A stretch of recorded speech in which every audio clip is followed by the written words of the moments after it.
पुनर्जन्म होने के बाद सबसे पहला काम मैं यही करता हूँ कि एक बदबूदार नाले में जाकर एक मोटी और क्रिस्पी सी एफेड्रा की स्ट्रिप ढूंढता हूँ और फिर बिना किसी हिचकिचाहट के उसे निगल जाता हूँ, जिस पर वह मेरे गले के अंदर बुरी तरह तड़पने लगती है। लेकिन फिर भी मैं अपनी उल्टी जैसा फील होने वाला दर्द सहता हूँ और उसे पूरी तरह निगल जाता हूँ, क्योंकि कामारे का एंड अब आने वाला है, जिस पर हर कोई उस आखिरी चीज से अवेकन होने वाला है जो उसने खाई थी। किसी ने क्रोकोडाइल प्रिजर्व्ड एग खाया था, जिस पर वह 100 मीटर का जायंट मॉस्किटो बन जाता है और सब कुछ डवोर करने लगता है। वहीं किसी ने फ्राइड चिकन विंग्स खाए थे, जिस पर उसके अंदर फीनिक्स ब्लड लाइन अवेकन हो जाती है। जबकि अपनी पिछली जिंदगी में मैंने फास्ट राइड्स खाए थे, जिस पर मैं एक ऐसे माउस में बदल गया था जिसे देखकर हर कोई चिल्लाता था और मारने दौड़ पड़ता था। और फिर आखिर में मुझे एक अननोन बीस्ट ने हवा में उछाल दिया था। लेकिन अब जब मेरा रिबर्थ हो चुका है तो मुझे इनफाइनाइट डवोर मिल जाता है, जिस पर जितना ज्यादा और जितना पावरफुल डवोर करूंगा उतनी ज्यादा एनर्जी मुझे वापस मिलेगी। और मुझे याद आता है कि मेरी पिछली जिंदगी में यह एपेड्रा का पीस बहुत जल्दी एक ऐसे पोट्री बॉडी में बदल जाता है जो हर चीज को डवोर करता रहता है, जिस पर इस समय मैं अपने सामने रखे ग्लास बॉक्स को देखता हूँ, जिसके अंदर एक क्रिम्सन कलर की एपेड्रा पड़ी होती है। उसका मोटा शरीर लगातार हिलता और मचलता रहता है। वह बिल्कुल किसी रेड इंसेक्ट जैसी दिखती है और मुझे पता होता है कि अगर मैं इसे डवोर कर लूं तो मैं और भी ज्यादा स्ट्रांग बन सकता हूं। जिस पर मैं सोचता हूं कि अब बचा ही क्या है, अगर अभी नहीं किया तो सब खत्म हो जाएगा। यह सोचकर मेरा दिल पूरी तरह शांत हो जाता है। फिर मैं अपनी स्लीव ऊपर करता हूं और ग्लास बॉक्स के अंदर हाथ डालता हूं ताकि उस म्यूटेंट एपेड्रा को पकड़ सकूं। लेकिन वह म्यूटेंट एपेड्रा लगातार पलटती और मचलती रहती है, जिस पर वह न सिर्फ मेरा हाथ खींचने लगती है बल्कि मेरी उंगली को भी काट लेती है। और फिर बॉक्स के अंदर खून फैलने लगता है, जिस पर फ्रेश ब्लड की स्मेल मिलते ही म्यूटेंट एपेड्रा और भी ज्यादा पागल हो जाती है। यह देखकर मैं तुरंत अपना गुस्सा दबा लेता हूँ, फिर तेजी से उस एपेड्रा को पकड़ता हूँ और एक जोरदार बाइट के साथ उसे सीधे अपने पेट में निगल जाता हूँ। जिसके तुरंत बाद मेरे दिमाग में एक आवाज गूंजती है, congratulations to host for successfully devouring the mutant ephedra, gene sequence successfully extracted. जिस पर मैं तुरंत देखने लगता हूँ कि यह नई सीक्वेंस मुझे क्या देने वाली है। तभी मैं देखता हूँ कि मेरी उंगली से जो मांस और फ्लैश पहले कटकर अलग हो गया था, वहां से अचानक काउंटलेस ब्लड रेड थ्रेड्स निकलने लगते हैं। फिर वह थ्रेड सिर्फ 2 सेकंड के अंदर मेरी चोट को पूरी तरह लपेट लेते हैं और फिर उसी जगह पर नया फ्लैश और नई स्किन उगने लगती है, जिसे देखकर मैं समझ जाता हूँ कि यह एबिलिटी सेवर्ड लिम्ब रिजेनरेशन की है। इसके बाद मैं अपने शरीर के अंदर एक बेहद खतरनाक और भारी पावर को उठता हुआ फील करता हूँ। मेरा पूरा शरीर जैसे एंडलेस एनर्जी से भर जाता है, जिस पर मैं तुरंत मिरर के सामने जाता हूँ और खुद को देखने लगता हूँ। लेकिन मिरर में खुद को देखकर मैं एक बार फिर से शॉक्ड रह जाता हूँ, क्योंकि मेरी हाइट जो पहले लगभग 1.7 मीटर थी अब सीधे 1.9 मीटर हो चुकी होती है और मेरे ब्लैक हेयर अब लंबे रेड हेयर में बदल चुके होते हैं। वहीं मेरी ग्रे ब्राउन आईज भी अब पूरी तरह लाल हो चुकी होती हैं। फिर मैं अपने शरीर को ध्यान से चेक करता हूँ, जिस पर मुझे पता चलता है कि मेरे राइट हैंड की हथेली में एक माउथ उगाया है। वह बिल्कुल किसी एबीज जैसा दिखता है, जिसके अंदर दर्जनों छोटे और बेहद शार्प टीथ होते हैं और उसकी फीलिंग बिल्कुल उसी म्यूटेंट एपेड्रा जैसी होती है जो दुश्मनों का ब्लड एब्जॉर्ब कर सकती है। लेकिन यह देखकर मैं थोड़ा परेशान हो जाता हूँ, क्योंकि अभी डार्क टर्नाइल शुरू भी नहीं हुआ है और मैं पहले ही ऐसा बन चुका हूँ। जिस पर मैं सोचता हूँ कि अगर मैं इस हालत में बाहर गया तो शायद मैं बाहर निकल भी नहीं पाऊंगा। लेकिन जैसे ही यह ख्याल मेरे दिमाग में आता है, मेरे लंबे रेड हेयर वापस नॉर्मल हो जाते हैं और मेरी हथेली का वह माउथ भी गायब हो जाता है। यह देखकर मैं अंदर ही अंदर हैरान रह जाता हूँ, क्योंकि यह पावर जरूरत पड़ने पर खुद को छुपा भी सकती है। जिस पर मैं तुरंत अगला टारगेट याद करता हूँ। मुझे याद आता है कि बिग शिली के एक इनविजिबल रिच मैन के पास एक रेयर इलेक्ट्रिक बारबेरियन रखा हुआ है और मुझे अच्छी तरह याद होता है कि डार्क टर्मोइल शुरू होने के बाद वही इलेक्ट्रिक बारबेरियन अपने आप में एक बेहद खतरनाक एग्जिस्टेंस बन जाता है जो टेरिफाइंग स्पिरिचुअल पावर रिलीज कर सकता है। जिस पर मैं सोचता हूँ कि अगर मैं उसे डवोर कर लूं और उसकी जेनेटिक सीक्वेंस को अपने अंदर मर्ज कर दूं तो शायद मैं और भी ज्यादा पावरफुल एबिलिटी अनलॉक कर सकता हूँ। लेकिन अपनी अभी की आइडेंटिटी के साथ उस रिच मैन तक पहुंचना नामुमकिन है। लेकिन फिर मुझे याद आता है कि उसकी एक डॉटर भी है जो त्सिंगबे यूनिवर्सिटी में पढ़ती है, जिस पर मैं तुरंत अपना सामान उठाता हूँ और सीधा स्कूल की तरफ निकल जाता हूँ। इसके बाद जब मैं स्कूल पहुंचता हूँ तो मैं अपना समय वेस्ट नहीं करता, क्योंकि यान शाओतियान वहां पढ़ती है। उसका फैमिली बहुत लो प्रोफाइल रहता है ताकि किसी को यह पता ना चल सके कि वह एक रिच सेकंड जनरेशन है। जिस पर वह हर दिन स्कूल से निकलने के बाद कभी भी ओपनली कार में नहीं बैठती। फिर जब मैं पार्क में पहुंचता हूँ तो मुझे थोड़ी दूर पर एक बेहद खूबसूरत लड़की दिखाई देती है। उसका टेम्परामेंट बाकी लोगों से बिल्कुल अलग होता है। वह ऐसी लगती है जैसे उसके अंदर एक अलग ही चार्म हो। जिस पर तभी दूर से एक लग्जरी कार आती दिखाई देती है और फिर उसके अंदर से 3 बॉडीगार्ड्स उतरते हैं। इसके बाद एक ओल्ड बटलर चुपचाप जाकर कार का डोर खोलता है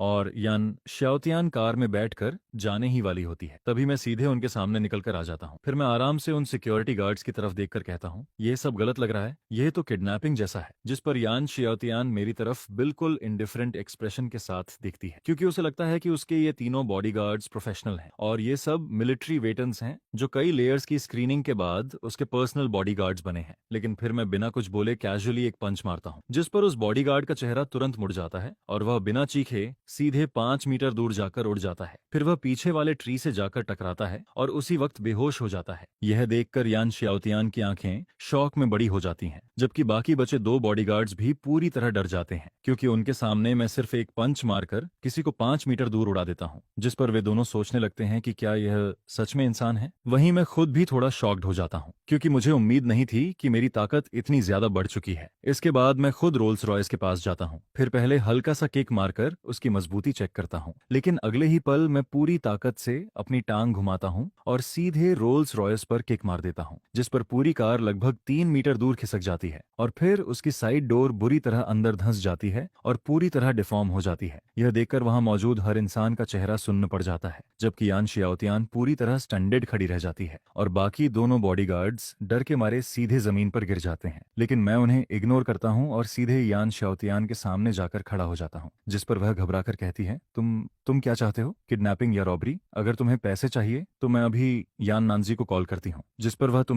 वह रेयर इलेक्ट्रिक बारबेरियन भेज देगा। जिस रेयर इलेक्ट्रिक बारबेरियन को उसने कलेक्ट किया था वही मुझे चाहिए। एक हाथ से बारबेरियन दो और दूसरे हाथ से अपनी जान बचाओ। यह सुनकर यान शाओतियान पूरी तरह कंफ्यूज हो जाती है। उसका दिमाग बिल्कुल काम नहीं करता, क्योंकि उसे लगता है कि मैं उसे किडनैप करने की पूरी कोशिश कर रहा हूँ। लेकिन आखिर में पता चलता है कि मुझे सिर्फ वही रेयर इलेक्ट्रिक बारबेरियन चाहिए जिसे उसके फादर ने कलेक्ट करके रखा है। लेकिन इस समय सिचुएशन बहुत क्रिटिकल होती है, जिस पर यान शाओतियान मजबूरी में अपना मोबाइल निकालती है और फिर यान नानजी को कॉल करके जल्दी से पूरी सिचुएशन और मेरी डिमांड बता देती है। उसी समय टिएनशिंग ग्रुप के कॉन्फ्रेंस रूम में एक मिडिल एज्ड आदमी बैठा होता है, जिसके चेहरे पर अथॉरिटी साफ दिखाई देती है। लेकिन जैसे ही उसे यह कॉल मिलती है उसका एक्सप्रेशन तुरंत बदल जाता है, जैसे किसी ने उसके सबसे बड़े एनिमी को छू लिया हो। वह तुरंत गुस्से में बोलता है, दारू सिटी में किसी की हिम्मत कैसे हुई कि मेरी बेटी को हाथ लगाए? तुरंत मिलिट्री को इन्फॉर्म करो, उन्हें बोलो कि अपने सबसे इलीट लोग भेजें और अभी के अभी भेजें। इसके बाद वह फिर बोलता है, साथ ही दारू सिटी की सबसे हाई लेवल मेडिकल टीम को भी बुलाओ, उन्हें बोलो कि सबसे बेस्ट इक्विपमेंट लेकर आएं, फिर एक जगह फिक्स करके स्टैंड बाय पर रहें ताकि इमरजेंसी में तुरंत रिस्पॉन्स दिया जा सके।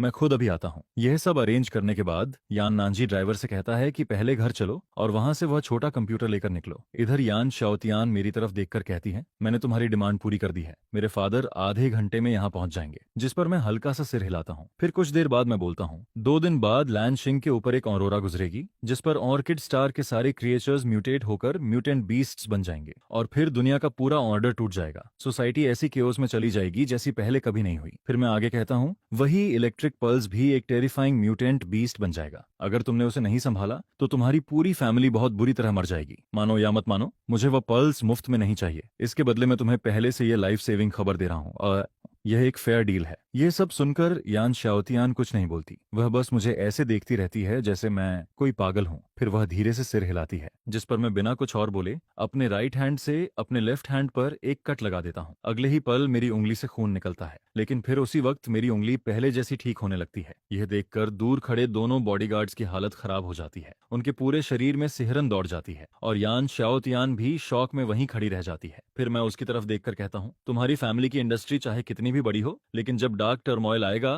तब हर तरह का सामान बहुत कम हो जाएगा। अगर तुम मुझ पर भरोसा कर सकती हो तो तुम मेरे साथ आ सकती हो, मैं तुम्हें जिंदा रख सकता हूँ। फिर मैं आगे बोलता हूँ, यहाँ तक कि सबसे स्ट्रॉन्ग वॉरियर्स को भी खाना पीना और सरवाइव करना पड़ता है और मैं भी इसका एक्सेप्शन नहीं हूँ। इस तरह की दुनिया में अकेले चलना कभी बेस्ट ऑप्शन नहीं होता। जिस पर मैं उसकी आंखों में देखते हुए कहता हूँ, इस ट्रबल्ड वर्ल्ड में मुझे यान फैमिली की जरूरत है और मेरे लिए यान फैमिली एक बहुत अच्छा चॉइस है। अगर हम साथ काम करें तो दोनों का फायदा होगा। यह सुनकर यान शाओतियान धीरे से कहती है, मैं समझ गई, मैं ये सब अपने फादर को बता दूंगी, फिर उनके साथ डिस्कस करूंगी और जितना जल्दी हो सके तुम्हें जवाब दूंगी। उसी समय दूर से इमरजेंसी व्हीकल्स की आवाज आने लगती है। फिर कई आर्मर्ड व्हीकल्स वहां आकर रुक जाते हैं, जिस पर एक मिडिल एज्ड आदमी कार से उतरता है और तेजी से आगे आता है। वह यान नानजी होता है, लेकिन जैसे ही उसकी नजर बुरी तरह डैमेज्ड रोल्स रॉयस पर पड़ती है उसका दिल एकदम बैठ जाता है। लेकिन अगले ही पल जब वह यान शाओतियान को सही सलामत देखता है तो वह राहत की सांस लेता है। मैं एक नजर उन हेविली आर्मर्ड मिलिट्री लोगों की तरफ देखता हूँ और फिर बिना किसी डर के यान नानजी की तरफ देखकर मुस्कुराता हूँ। फिर मैं कहता हूँ, बॉस यान, जो चीज मुझे चाहिए थी क्या वह लाए हो? यह सुनकर यान नानजी थोड़ी देर के लिए रुक जाता है, क्योंकि उसने नहीं सोचा था कि उसकी बेटी को किडनैप करने वाला इंसान इतना यंग होगा। फिर वह धीरे से कहता है, ये वही है जो तुम चाहते थे। इतना कहकर वह एक सूटकेस मेरी तरफ फेंक देता है, जिस पर मैं उसे पकड़ता हूँ और खोल देता हूँ। उसके अंदर एक ब्लू इलेक्ट्रिक बारबारियन रखा होता है। उसके शरीर से एक अजीब सी स्मेल आ रही होती है। मैं बिना कुछ बोले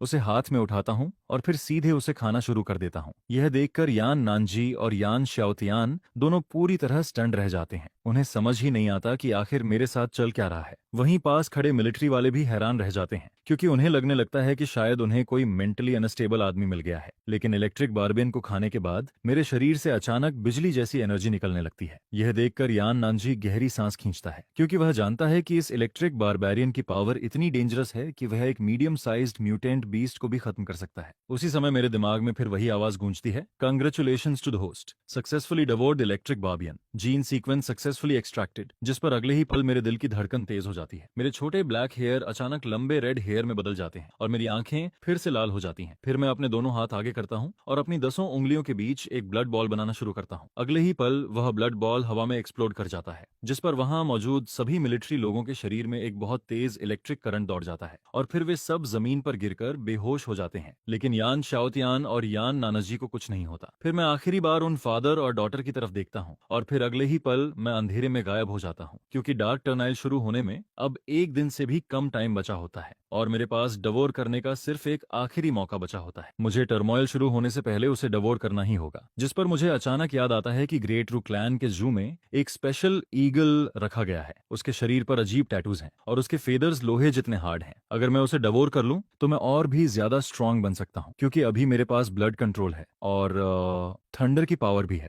मुझे बस एक फ्लाइंग एबिलिटी की कमी है, जिस पर अगले दिन मैं सीधे ग्रेट रू जू पहुंच जाता हूं। फिर मैं उस केज के सामने पहुंचता हूं जहां उस स्पेशल फियरस ईगल को रखा गया था। लेकिन वहां पहुंचते ही मैं शॉक में रह जाता हूं, क्योंकि वह फियरस ईगल पहले ही म्यूटेट हो चुका होता है। उसके काले फेदर्स अब स्टील जैसे लग रहे होते हैं और उनमें से एक डरावनी ठंडी चमक निकल रही होती है। हल्की रोशनी में माओजी अचानक ऐसे काउंट डाउन करने लगता है जैसे कोई जहरीली जीभ फुसफुसा रही हो, और उसी समय वह फियर ईगल अपनी तेज चोंच से पागलों की तरह आयरन केज पर वार करने लगता है, जिस पर कुछ ही सेकंड में वह केज को तोड़ देता है और फिर सीधे मेरी तरफ अटैक कर देता है। यह देखकर मैं हल्का सा गाली देता हूँ। फिर मेरी आंखों में उस ईगल की मूवमेंट अचानक बहुत स्लो और क्लियर दिखने लगती है। उसकी हर मूवमेंट मुझे साफ दिखाई देने लगती है, जिस पर मैं एक हाथ से उसकी चोंच पकड़ लेता हूँ और फिर उसे सीधे जमीन पर पटक देता हूँ। जिसके तुरंत बाद मेरे दिमाग में आवाज आती है, कंग्रेचुलेशंस, सीक्वेंस एक्सट्रैक्शन सक्सेसफुल। फिर अगले ही पल मुझे फील होता है कि मेरे पीछे कुछ निकल रहा है और फिर मेरी पीठ के पीछे अचानक एक बहुत बड़ी ब्लैक विंग्स की पेयर निकल आती है। वह लगभग 6 मीटर लंबी होती है। फिर मैं सीधे आसमान में उड़ जाता हूँ और हवा में तेजी से ऊपर जाने लगता हूँ। तभी अचानक मेरा मोबाइल बजने लगता है, जिस पर मैं कॉल उठाता हूँ और दूसरी तरफ से यान श्याओतियान की कांपती हुई आवाज आती है। वह कहती है, मोबेई, यहाँ कुछ हो गया है। कुछ ह्यूमन हार्ट मॉन्स्टर्स हमारे पास घुस आए हैं। क्या तुम यहाँ आ सकते हो? उसकी आवाज हल्की कांप रही होती है, जिससे साफ पता चलता है कि वह बहुत घबरा चुकी है। जिस पर मैं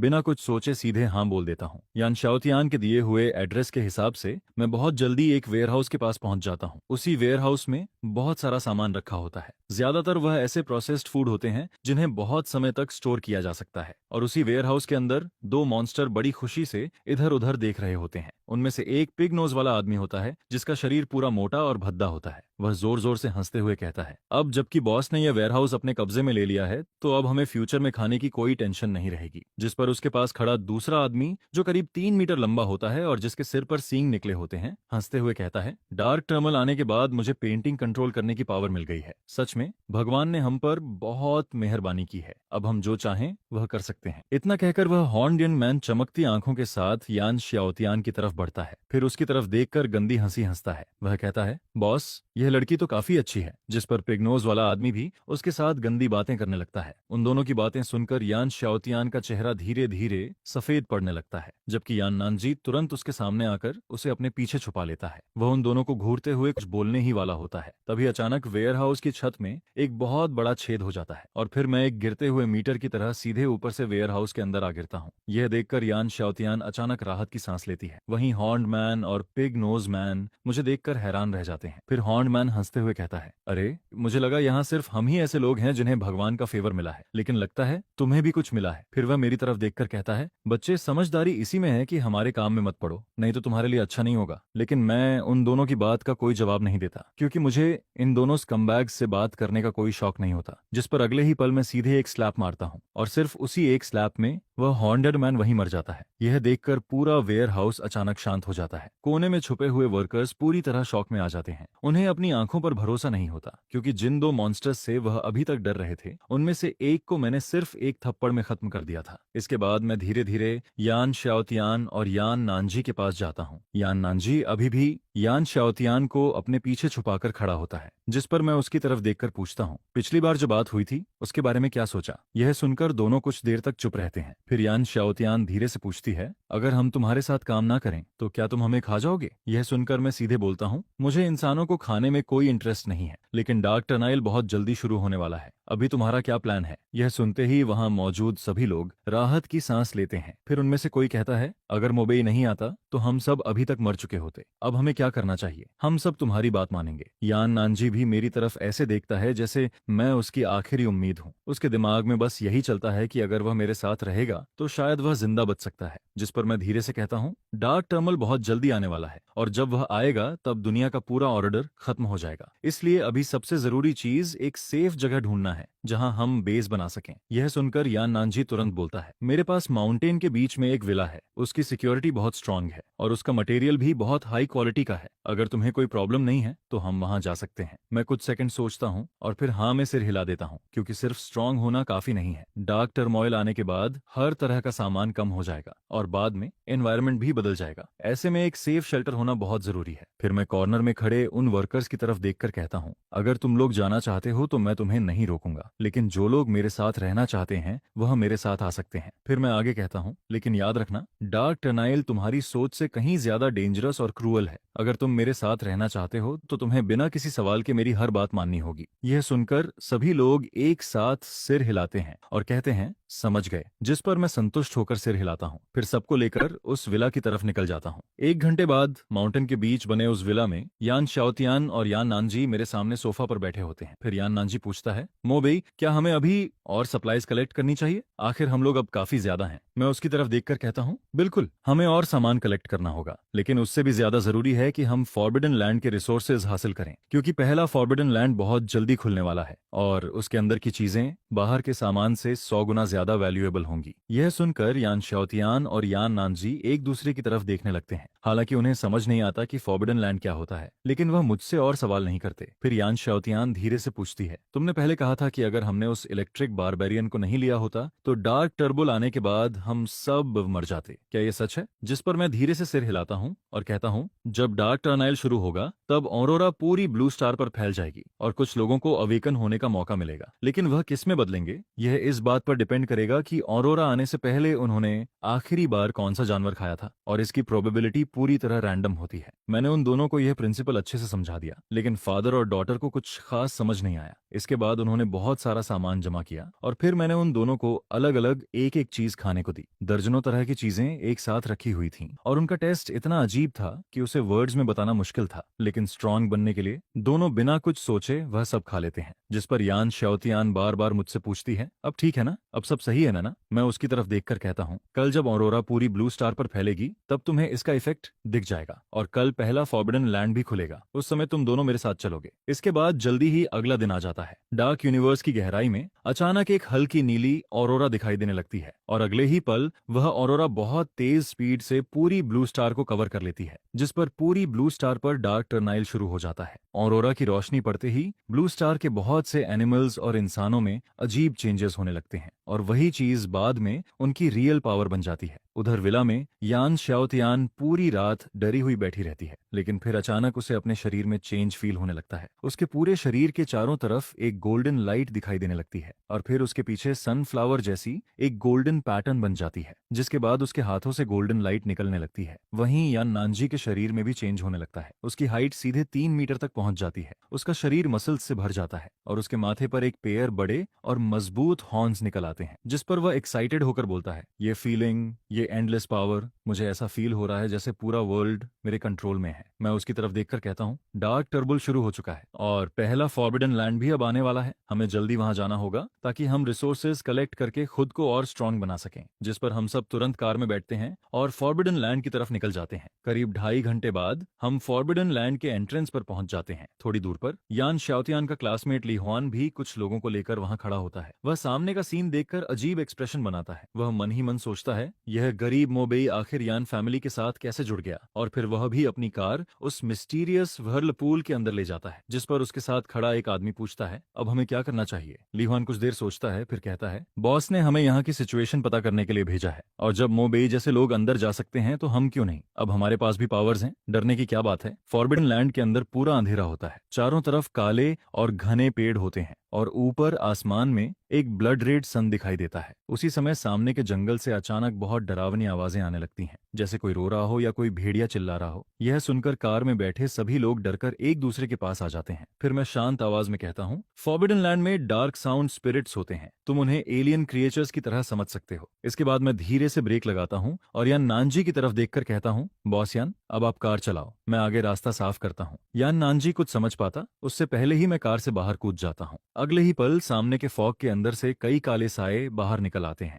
वे सभी करीब 2 मीटर लंबे होते हैं। उनके शरीर पर काला धुआं लिपटा होता है और देखने से ही साफ पता चलता है कि वे नॉर्मल इंसान नहीं हैं। यह देखकर यान नानजी घबरा जाता है। फिर वो बोलता है, मोबेई, चाहे तुम कितने भी स्ट्रांग हो लेकिन सामने वाले बहुत ज्यादा हैं। मैं भी नीचे उतरकर तुम्हारी मदद करता हूँ। शाओतियान, तुम कार चलाना। इतना कहकर वह कार का डोर खोलने ही वाला होता है, लेकिन तभी मैं बस अपना हाथ आगे बढ़ाता हूँ और अगले ही पल सामने खड़े 6 डार्क साउंड स्पिरिट्स वहीं फट जाते हैं। उनके शरीर ऐसे टूटते हैं कि वहां खून का एक कतरा तक नहीं बचता। यह देखकर यान नानजी कार का डोर खोलते खोलते रुक जाता है। उसका पूरा चेहरा शॉक से भर जाता है, क्योंकि जिस डार्क साउंड स्पिरिट का नाम सुनकर ही लोग डर जाते हैं, उसे मैंने सिर्फ एक हाथ से खत्म कर दिया था। वहीं यान शाओतियान की आंखें चमकने लगती हैं। वह मेरी तरफ देखती है और मुझे एक हाथ से डार्क साउंड स्पिरिट को खत्म करते देखकर उसके अंदर एक्साइटमेंट भर जाती है। लेकिन मैं बिना रुके आगे बढ़ता रहता हूँ, क्योंकि पहले फॉरबिडन लैंड के ये डार्क साउंड स्पिरिट्स ज्यादा स्ट्रांग नहीं होते और ऊपर से मेरे पास वह पावर्स हैं जो मुझे 3 दिन पहले ही मिल चुकी हैं। इसलिए इन डार्क साउंड स्पिरिट्स को खत्म करने के लिए मुझे बिल्कुल भी एफर्ट नहीं करना पड़ता। रास्ते में जितने भी डार्क साउंड स्पिरिट्स आते हैं, चाहे उनकी गिनती कितनी भी हो, मैं उन्हें आसानी से खत्म करता जाता हूँ। शुरुआत में कार के अंदर बैठे लोग हर बार यह देखकर शॉक हो जाते हैं, लेकिन धीरे धीरे उन्हें इसकी आदत हो जाती है। फिर कार के अंदर यान नानजी हल्की स्माइल के साथ यान शाओतियान की तरफ देखता है और फिर धीरे से कहता है, तुम्हें मोबेई कैसा लगता है। यह सुनकर यान शाओतियान तुरंत कहती है, डैड, आप कैसी बातें कर रहे हो। जिस पर यान नानजी हंसते हुए कहता है, मैं मजाक नहीं कर रहा, तुम अब उस उम्र में हो जहां तुम्हें बॉयफ्रेंड ढूंढना चाहिए। यान शाओतियान उसकी तरफ देखकर कहती है, लेकिन पहले तो आप हमेशा कहते थे कि मुझे किसी के साथ रिलेशनशिप में नहीं पड़ना चाहिए। जिस पर यान नानजी हंसते हुए बोलता है, मैं अब भी यही कहता हूँ, लेकिन मोबेई अलग है। वह सिर्फ स्ट्रांग नहीं है बल्कि बहुत काम भी है। उसमें घमंड नहीं है और वह बहुत अच्छे से बात करता है। ऐसा लड़का बहुत मुश्किल से मिलता है। फिर वह मुस्कुराकर कहता है, अगर मोबेई मेरा सन इन लॉ बन जाए तो मुझे बिल्कुल भी चिंता नहीं होगी। यह सुनकर यान शाओतियान पूरी तरह हेल्पलेस होकर उसे देखती रह जाती है। उसी समय हमारी कार के पीछे दूर फॉग के अंदर ली हुआन और उसके लोग ये सब देख रहे होते हैं और जब वे मुझे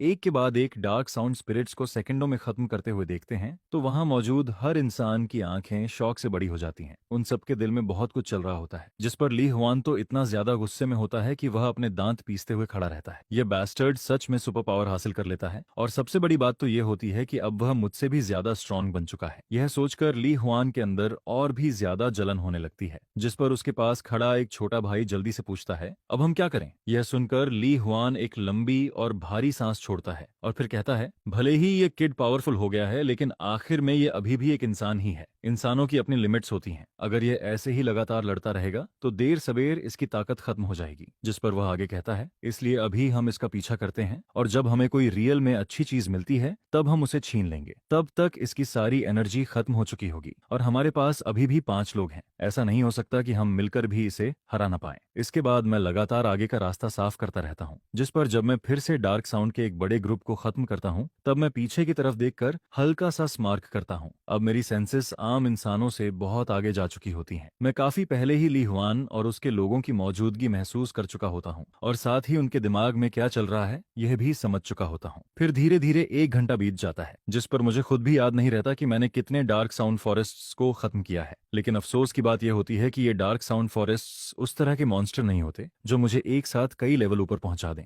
नहीं तो अब तक मैं लगातार कई लेवल ऊपर जा चुका होता। इसके बाद ट्रक मेरे पीछे पीछे चलते हुए एक पत्थर के बड़े प्लेटफॉर्म के सामने आकर रुकता है, जिस पर उस प्लेटफॉर्म के ऊपर पुराने और बेहद कॉम्प्लिकेटेड पैटर्न्स बने हुए होते हैं और उनमें से लाल रंग की रोशनी निकल रही होती है, जैसे कि वह खुद जिंदा हो। यह देखकर यान श्योतियान और उसकी बेटी ट्रक से नीचे उतरते हैं और उस प्लेटफॉर्म की तरफ देखने लगते हैं। तभी उन्हें वहां बहुत सारी ऐसी मेटल्स दिखाई देती हैं जिन पर काले रंग की चमक होती है और वह धीरे धीरे लाइट छोड़ रही होती है, जिस पर यान श्योतियान तुरंत कहता है, यह किंगकांग मेटल है। यह बिल्डिंग के लिए सबसे बेस्ट मटेरियल में से एक है। इसकी क्वालिटी और डेंसिटी ब्लू स्टार पर मौजूद बाकी सभी मटेरियल्स से कहीं ज्यादा है। अगर हम इसे वापस ले जाएं तो विला को और भी ज्यादा स्ट्रांग बना सकते हैं। यह सुनते ही यान नानजी बिल्कुल भी समय बर्बाद नहीं करती। वह तुरंत ट्रक का पिछला डोर खोलती है और वर्कर्स को बाहर निकलकर सामान उठाने के लिए कहती है। लेकिन उसी समय अंधेरे के अंदर छिपे हुए लोग भी यह सब देख रहे होते हैं, जिस पर उनमें से एक आदमी धीरे से कहता है, ब्रोदरली, घर के सामने रखी यह काली चीजें बिल्कुल सिंपल नहीं लग रही हैं। क्या अब हमें मूव करना चाहिए? यह सुनकर ली हुआन कुछ देर सोचता है, फिर वह धीरे से सिर हिलाता है और कुछ बोलने ही वाला होता है। तभी ज्यादा दूर नहीं, फॉग के अंदर से अचानक हंसी की आवाज आने लगती है, जिस पर फॉग के अंदर से 3 आदमी और 2 औरतें स्वैगर करते हुए बाहर आते हैं। उनमें से एक हंसते हुए कहता है, अब तुम्हारे पास ताकत नहीं बची होगी। तुम अकेले हो और हम 5 लोग हैं। तुम हमारा मुकाबला बिल्कुल नहीं कर सकते। जिसके बाद उन लोगों में से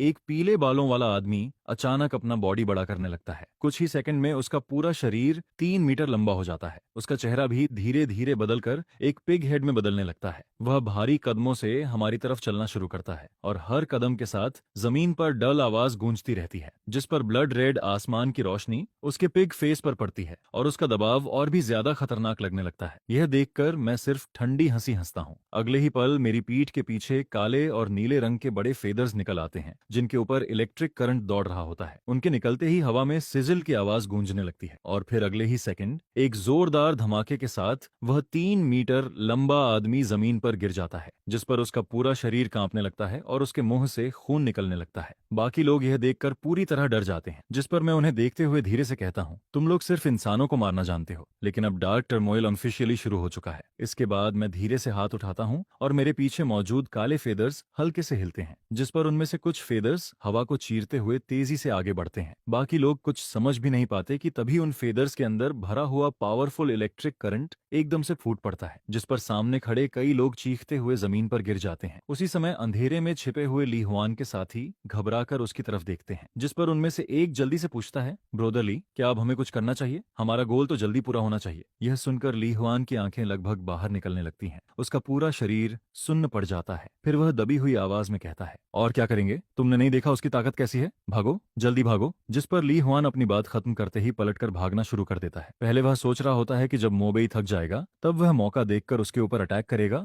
और उसका सामान छीन लेगा, लेकिन उसने कभी नहीं सोचा था कि इतने सारे डार्क साउंड को मारने के बाद भी मोबेई अभी तक इतना पावरफुल रहेगा। वह अब भी उन लोगों को 1 सेकंड में खत्म कर सकता है। जिस पर ली हुआन के दिमाग में सिर्फ एक ही बात चल रही होती है और वह यह कि अगर जिंदा रहना है तो अभी भागना होगा। लेकिन जैसे ही ली हुआन एक कदम आगे बढ़ाता है तभी आसमान से एक फेदर नीचे गिरता है और उनके सामने कई मीटर दूर जमीन में धंस जाता है, जिस पर एक ठंडी आवाज सुनाई देती है, क्या मैंने तुम्हें जाने दिया? यह सुनते ही ली हुआन और उसके साथ खड़े सभी लोग वहीं जम जाते हैं। उन सबको ऐसा फील होने लगता है जैसे मौत ने उन्हें सीधे टारगेट कर लिया हो। एक पल में ही ली हुआन की गर्दन पर पसीना आने लगता है। वह ऊपर देखता है और आसमान में मोबेई को देखता है, जो अपनी पीठ के पीछे फैले हुए विशाल काले विंग्स के साथ धीरे धीरे नीचे उतर रहा होता है। उसके पीछे मौजूद वे बड़े ब्लैक फेदर्स लगातार हिल रहे होते हैं, जिस पर उनके हिलने से आसपास की फॉग भी धीरे धीरे हटने लगती है। उस वक्त मोबेई किसी डीमन लॉर्ड से कम नहीं लग रहा होता, जिस पर ली हुआन की आंखें फैल जाती हैं। उसके दिल के अंदर केओस भर जाता है। उसे अब समझ आने लगता है कि शायद वे लोग शुरू से ही किसी ऐसे इंसान के पीछे पड़ गए थे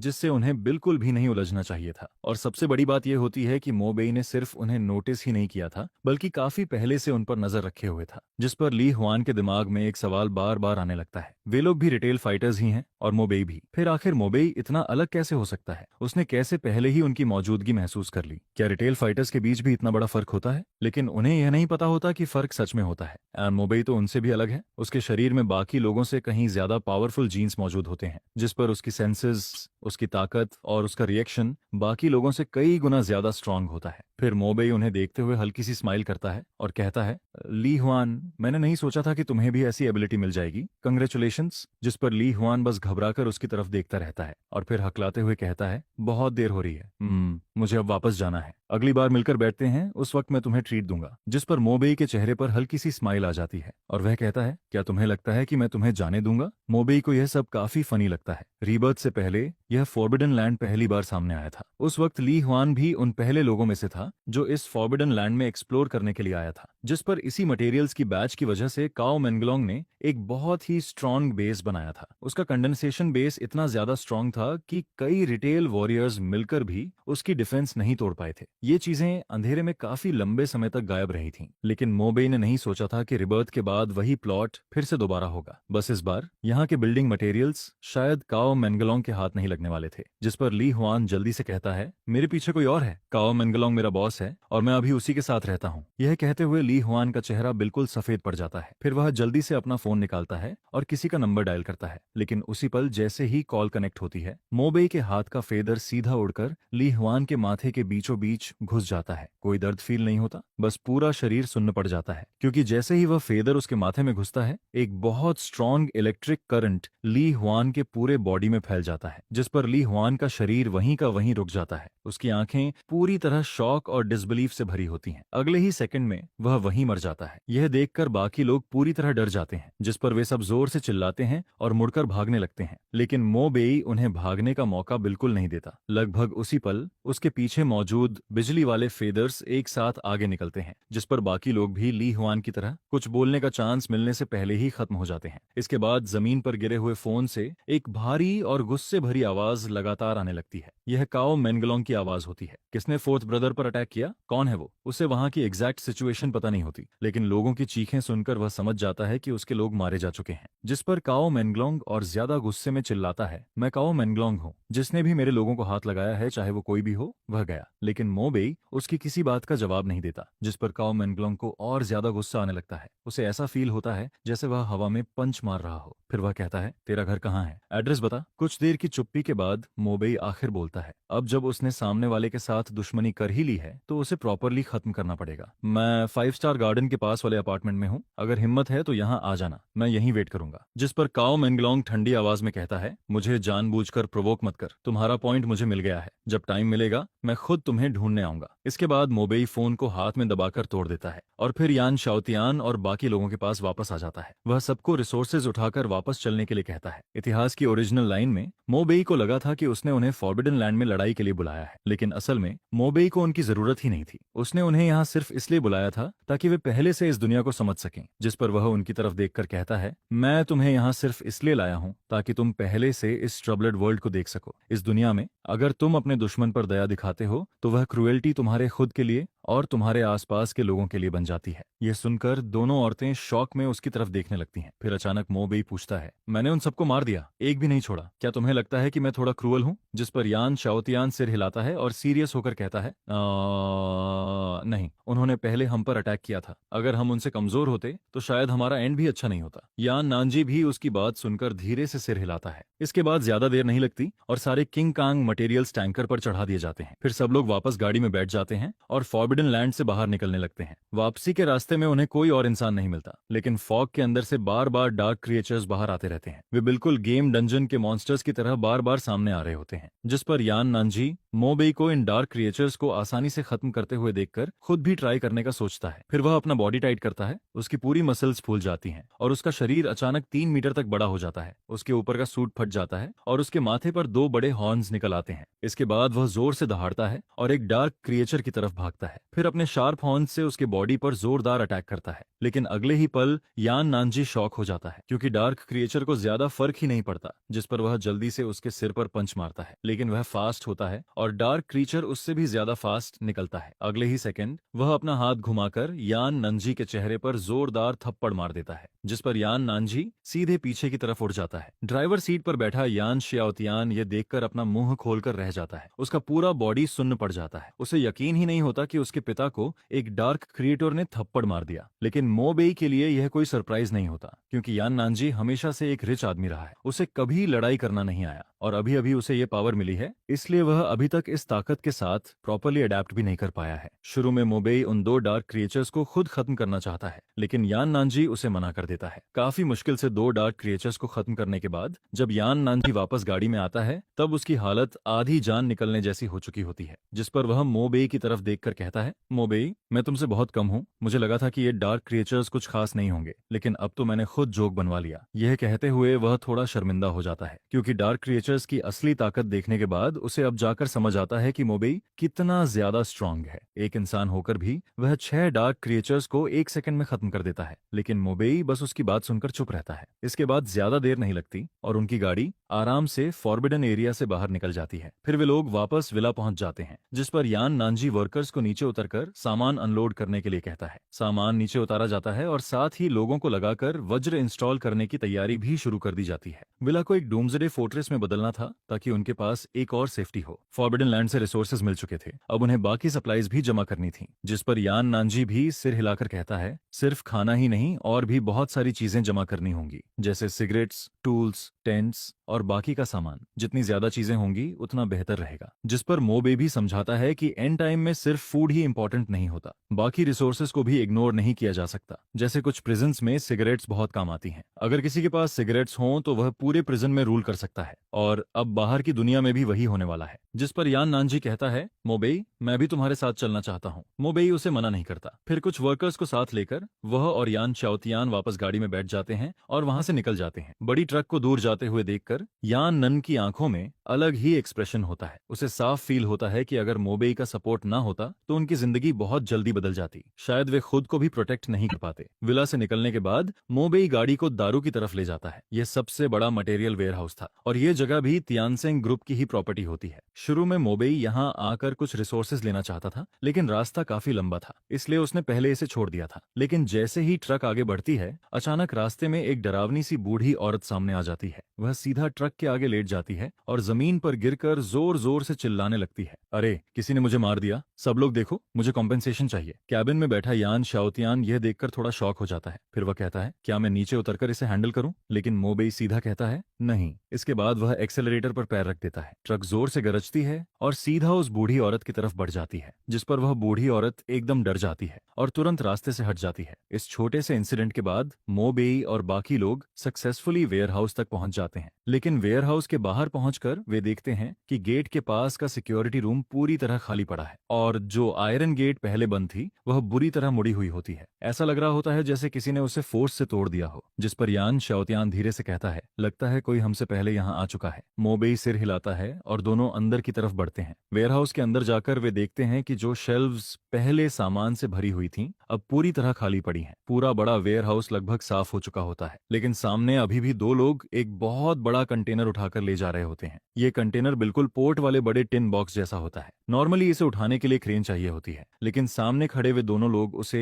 एक आगे और एक पीछे से पकड़कर आसानी से उठा रहे होते हैं, जिस पर साफ पता चल रहा होता है कि वे आम इंसान नहीं हैं। अचानक मोबेई और यान शाओतियान को देखकर वे दोनों कुछ देर के लिए रुक जाते हैं। फिर उनमें से एक पूछता है, क्या तुम लोग बॉस काओ ने हेल्प के लिए भेजे हैं? जिस पर मोबेई सीधा कहता है, तुम काओ मेंगलोंग की बात कर रहे हो। यह सुनते ही मोबेई को खुद भी थोड़ा सरप्राइज होता है। उसे उम्मीद नहीं थी कि यहाँ भी काओ मेंगलोंग के लोग मिल जाएंगे। अब साफ था कि यहाँ का सारा सामान भी उसी ने पहले उठवा लिया था, जिस पर वे दोनों भी समझ जाते हैं कि मोबेई उनके लोग नहीं है। अगले ही पल वे कंटेनर को नीचे रख देते हैं। भारी कंटेनर जमीन पर गिरता है और एक जोर की आवाज आती है। इसके बाद दोनों सीधे बैटल मोड में आ जाते हैं। सामने खड़े एक आदमी के सिर पर बालों वाले बड़े कान निकल आते हैं और उसके मुंह के दोनों तरफ लंबे दांत बाहर आने लगते हैं, जबकि दूसरा आदमी अचानक बहुत बड़ा हो जाता है और उसका शरीर एक चलते हुए मीट माउंटेन जैसा लगने लगता है। ड्रैगन किंगडम में ज्यादातर लोग पोर्क खाते हैं, इसलिए डार्क टर्मोइल आने के बाद बहुत सारे लोग पिग टाइप रिटेल वॉरियर बन जाते हैं और सामने वाला आदमी भी उन्हीं में से एक होता है। उसकी डिफेंस बहुत ज्यादा स्ट्रांग लग रही होती है, लेकिन मोबेई को कोई फर्क नहीं पड़ता। वह सीधा कहता है, मुझे काओ मेंगलोंग का एड्रेस बता दो। हालांकि काओ मेंगलोंग पहले ही उसे बेस का एड्रेस बता चुका होता है, लेकिन कंफर्म करना जरूरी था। जिस पर सामने वाला आदमी हंसने लगता है, बॉस काओ का एड्रेस जानना है? पहले मेरे साथ लड़ो, आज मैं तुम्हें अपना सुपर पावर दिखाऊंगा। यह कहते हुए वह भारी कदमों से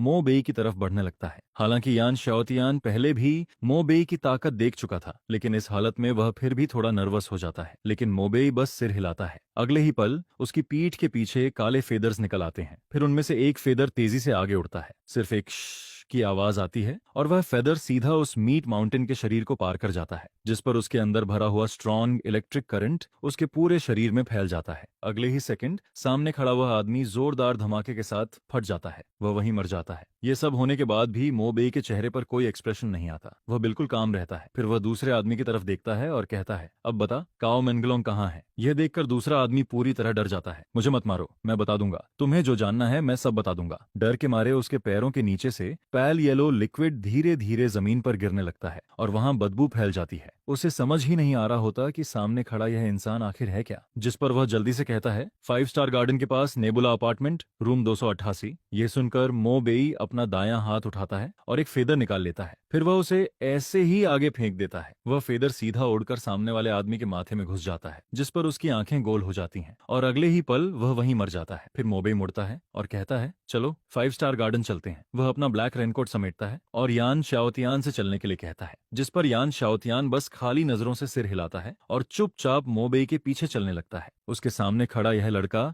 जरूरत से ज्यादा स्ट्रांग लगता है। उसके पीछे चलते हुए चाहे पहाड़ चढ़ना हो या आग में जाना हो, उसे किसी बात का डर फील नहीं होता। भले ही उसे पता होता है कि मोबेई अब सीधा काओ मेंगलोंग के अड्डे पर जाने वाला है, लेकिन उसके दिल में बिल्कुल भी डर नहीं होता। इसके बाद दोनों वेयर हाउस से बाहर निकलते हैं और वापस गाड़ी में बैठ जाते हैं। नेविगेशन लगाने के बाद वे वहां से निकल जाते हैं। अच्छी बात यह होती है कि अभी डार्क टर्मोइल की शुरुआत ही हुई होती है, इसलिए नेटवर्क पर ज्यादा असर नहीं पड़ा होता और वह अभी भी नॉर्मली काम कर रहा होता है। 5 स्टार गार्डन भी यहाँ से ज्यादा दूर नहीं होता, जिस पर आधे घंटे से भी कम टाइम में वे वहां पहुंच जाते हैं। रास्ते में मोबेई और यान शाओतियान कई सुपरमार्केट्स और मॉल से धुआं निकलता हुआ देखते हैं। कहीं कहीं लड़ाई की आवाजें भी सुनाई देती हैं, लेकिन मोबेई इन सब पर ध्यान नहीं देता। उसके लिए अभी सबसे जरूरी चीज काओ मेंगलोंग को खत्म करना होता है। जैसे ही वे 5 स्टार गार्डन पहुंचते हैं, मोबेई गाड़ी रोकता है। तभी सामने वाले अपार्टमेंट से एक हट्टा कट्टा आदमी बाहर आता है। उसने जैकेट पहन रखी होती है, जिस पर स्नो वुल्फ बना होता है। उसके पीछे उसके कई छोटे भाई भी बाहर निकलते हैं, जिस पर वह आदमी मोबेई को देखकर कहता है, तुम मोबेई हो? मोबेई भी उसकी तरफ देखकर पूछता है, तुम काओ मेंगलोंग हो? आवाज सुनते ही काओ मेंगलोंग तुरंत मोबेई को पहचान लेता है। यही वह आदमी होता है जिसने उसके 5 लोगों को मार दिया था। शुरू में उसे लगा था कि मोबेई बस बातें कर रहा है, लेकिन उसने नहीं सोचा था कि वह सच में खुद उसके सामने आ जाएगा। और सबसे बड़ी बात,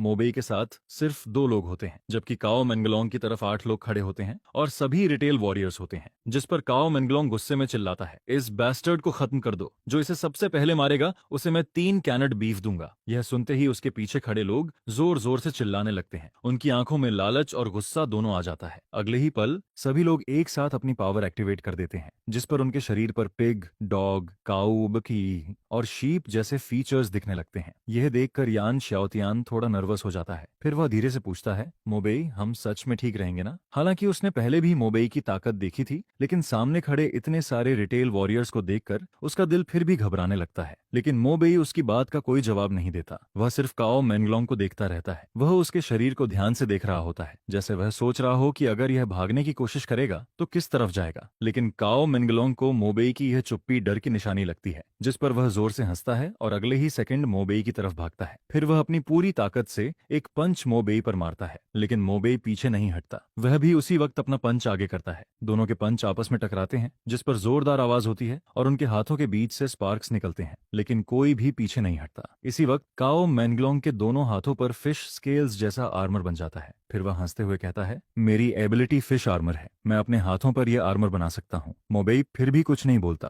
यह देखकर पीछे खड़े छोटे भाई और भी ज्यादा एक्साइटेड हो जाते हैं। बॉस काओ बहुत स्ट्रांग है, ये बैस्टर्ड ज्यादा देर नहीं टिकेगा। लगता है हमें लड़ने की जरूरत भी नहीं पड़ेगी। यान शाओतियान यह सब सुनकर और भी ज्यादा परेशान हो जाता है, लेकिन तभी मोबेई के कंधे पर बहता हुआ खून अचानक इकट्ठा होने लगता है, जिस पर अगले ही पल उसके कंधे पर एक अजीब इलेक्ट्रिक फिश का सिर बन जाता है। उसकी आंखों से हल्की रोशनी निकल रही होती है और उसका मुंह धीरे धीरे खुलने लगता है। फिर वह सीधा काओ मेंगलोंग के हाथ की तरफ बढ़ता है। काओ मेंगलोंग को बिल्कुल भरोसा होता है कि उसका आर्मर उसे बचा लेगा। उसे लगता है कि सामने वाला उसके डिफेंस को तोड़ ही नहीं पाएगा, लेकिन अगले ही सेकंड उस फिश हेड के तेज दांत उसके आर्मर को ऐसे चीर देते हैं जैसे वह कुछ था ही नहीं, जिस पर वह सीधा काओ मेंगलोंग के हाथ के अंदर घुस जाता है। फिर उसके बाद एक बहुत ही तेज सक्शन शुरू हो जाती है। काओ मेंगलोंग का खून तेजी से बाहर निकलने लगता है। यह फील होते ही काओ मेंगलोंग पहली बार सच में डर जाता है। उसे समझ आता है कि मो बेई बिल्कुल सिंपल इंसान नहीं है। वह पीछे हटना चाहता है, लेकिन मो बेई दोनों हाथों से उसके कंधे पकड़ लेता है,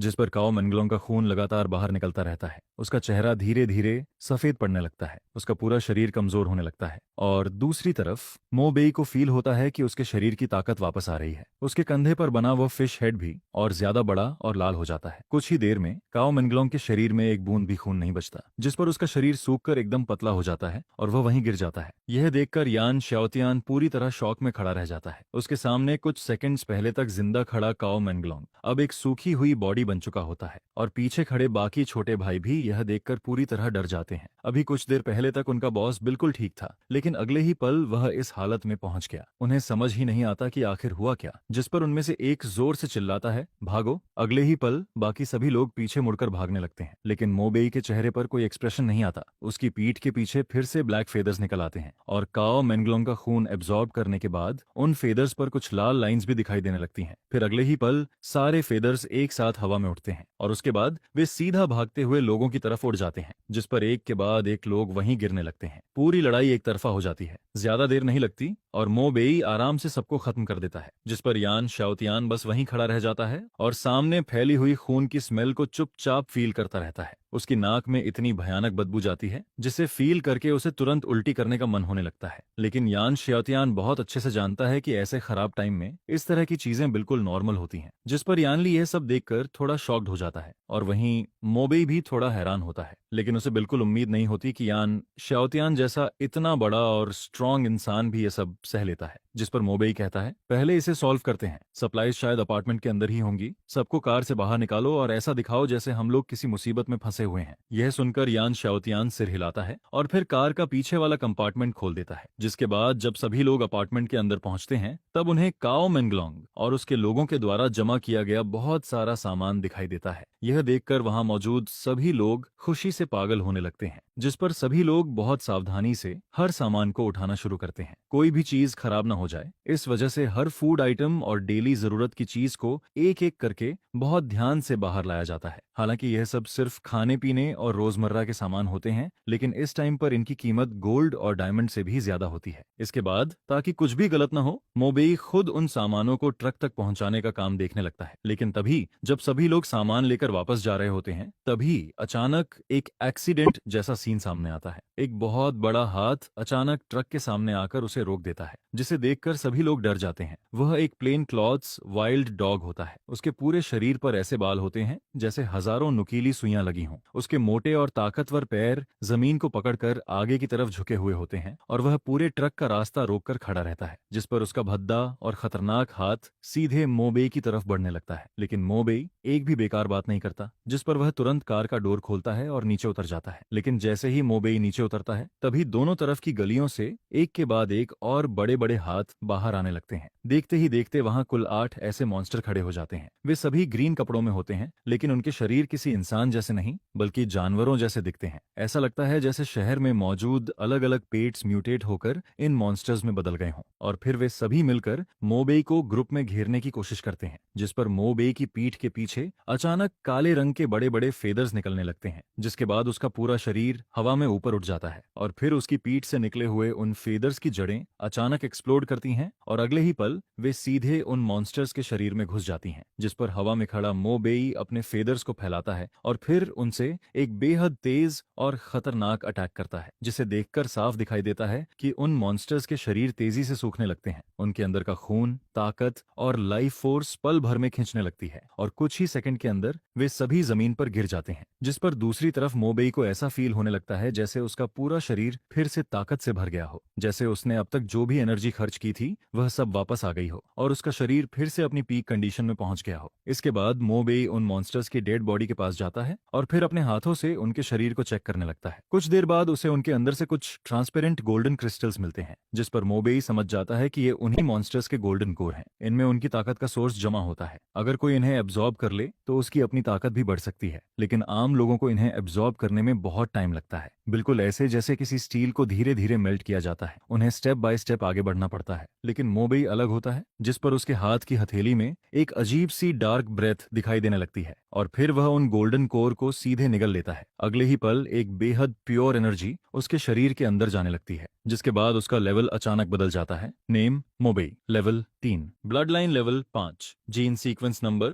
9527। यह देखकर मोबेई तुरंत सिस्टम इंटरफेस खोलता है और फिर वह देखता है कि उसका लेवल सीधे लेवल 3 तक पहुंच गया है। लेकिन उसे एक चीज समझ नहीं आती, यह ब्लड लाइन लेवल आखिर होता क्या है और उसका ब्लड लाइन लेवल अभी 5 क्यों है, जिस पर वह कुछ देर तक इसके बारे में सोचता है, लेकिन फिर ज्यादा ध्यान नहीं देता। इसके बाद वह वापस कार में बैठता है और फिर यान शाओतियान के साथ मिलकर बार बार सप्लाईज लाने लगता है। ऐसे करते करते वे लोग कुल 6 बार आना जाना करते हैं और आखिर में विला का वेयर हाउस लगभग पूरा भर जाता है। यह सब देखकर यान नानजी और बाकी सभी लोग बहुत खुश हो जाते हैं, क्योंकि इन सामानों के साथ वे लोग सिर्फ जिंदा ही नहीं रह सकते बल्कि बहुत अच्छे से सरवाइव भी कर सकते हैं। जिस पर यान नानजी मुस्कुराते हुए कहता है, मोबेई, इन सप्लाईज के साथ हम लोग आराम से 2 या 3 साल तक सरवाइव कर सकते हैं। अभी तो हमें किसी चीज की कमी भी नहीं है। लेकिन यह सुनकर मोबेई सिर हिलाता है, क्योंकि उसके हिसाब से सप्लाईज जैसी चीज कभी ज्यादा नहीं होती और वैसे भी इन सामानों के लिए उसके पास अपना अलग प्लान होता है। जिस पर वह मन ही मन सोचता है कि उसे कम से कम 10 किलोमीटर के एरिया के अंदर मौजूद हर वेयर हाउस और हर शॉपिंग मॉल का सामान अपने पास जमा करना है। वह अपनी पावर का इस्तेमाल करेगा और जितना हो सके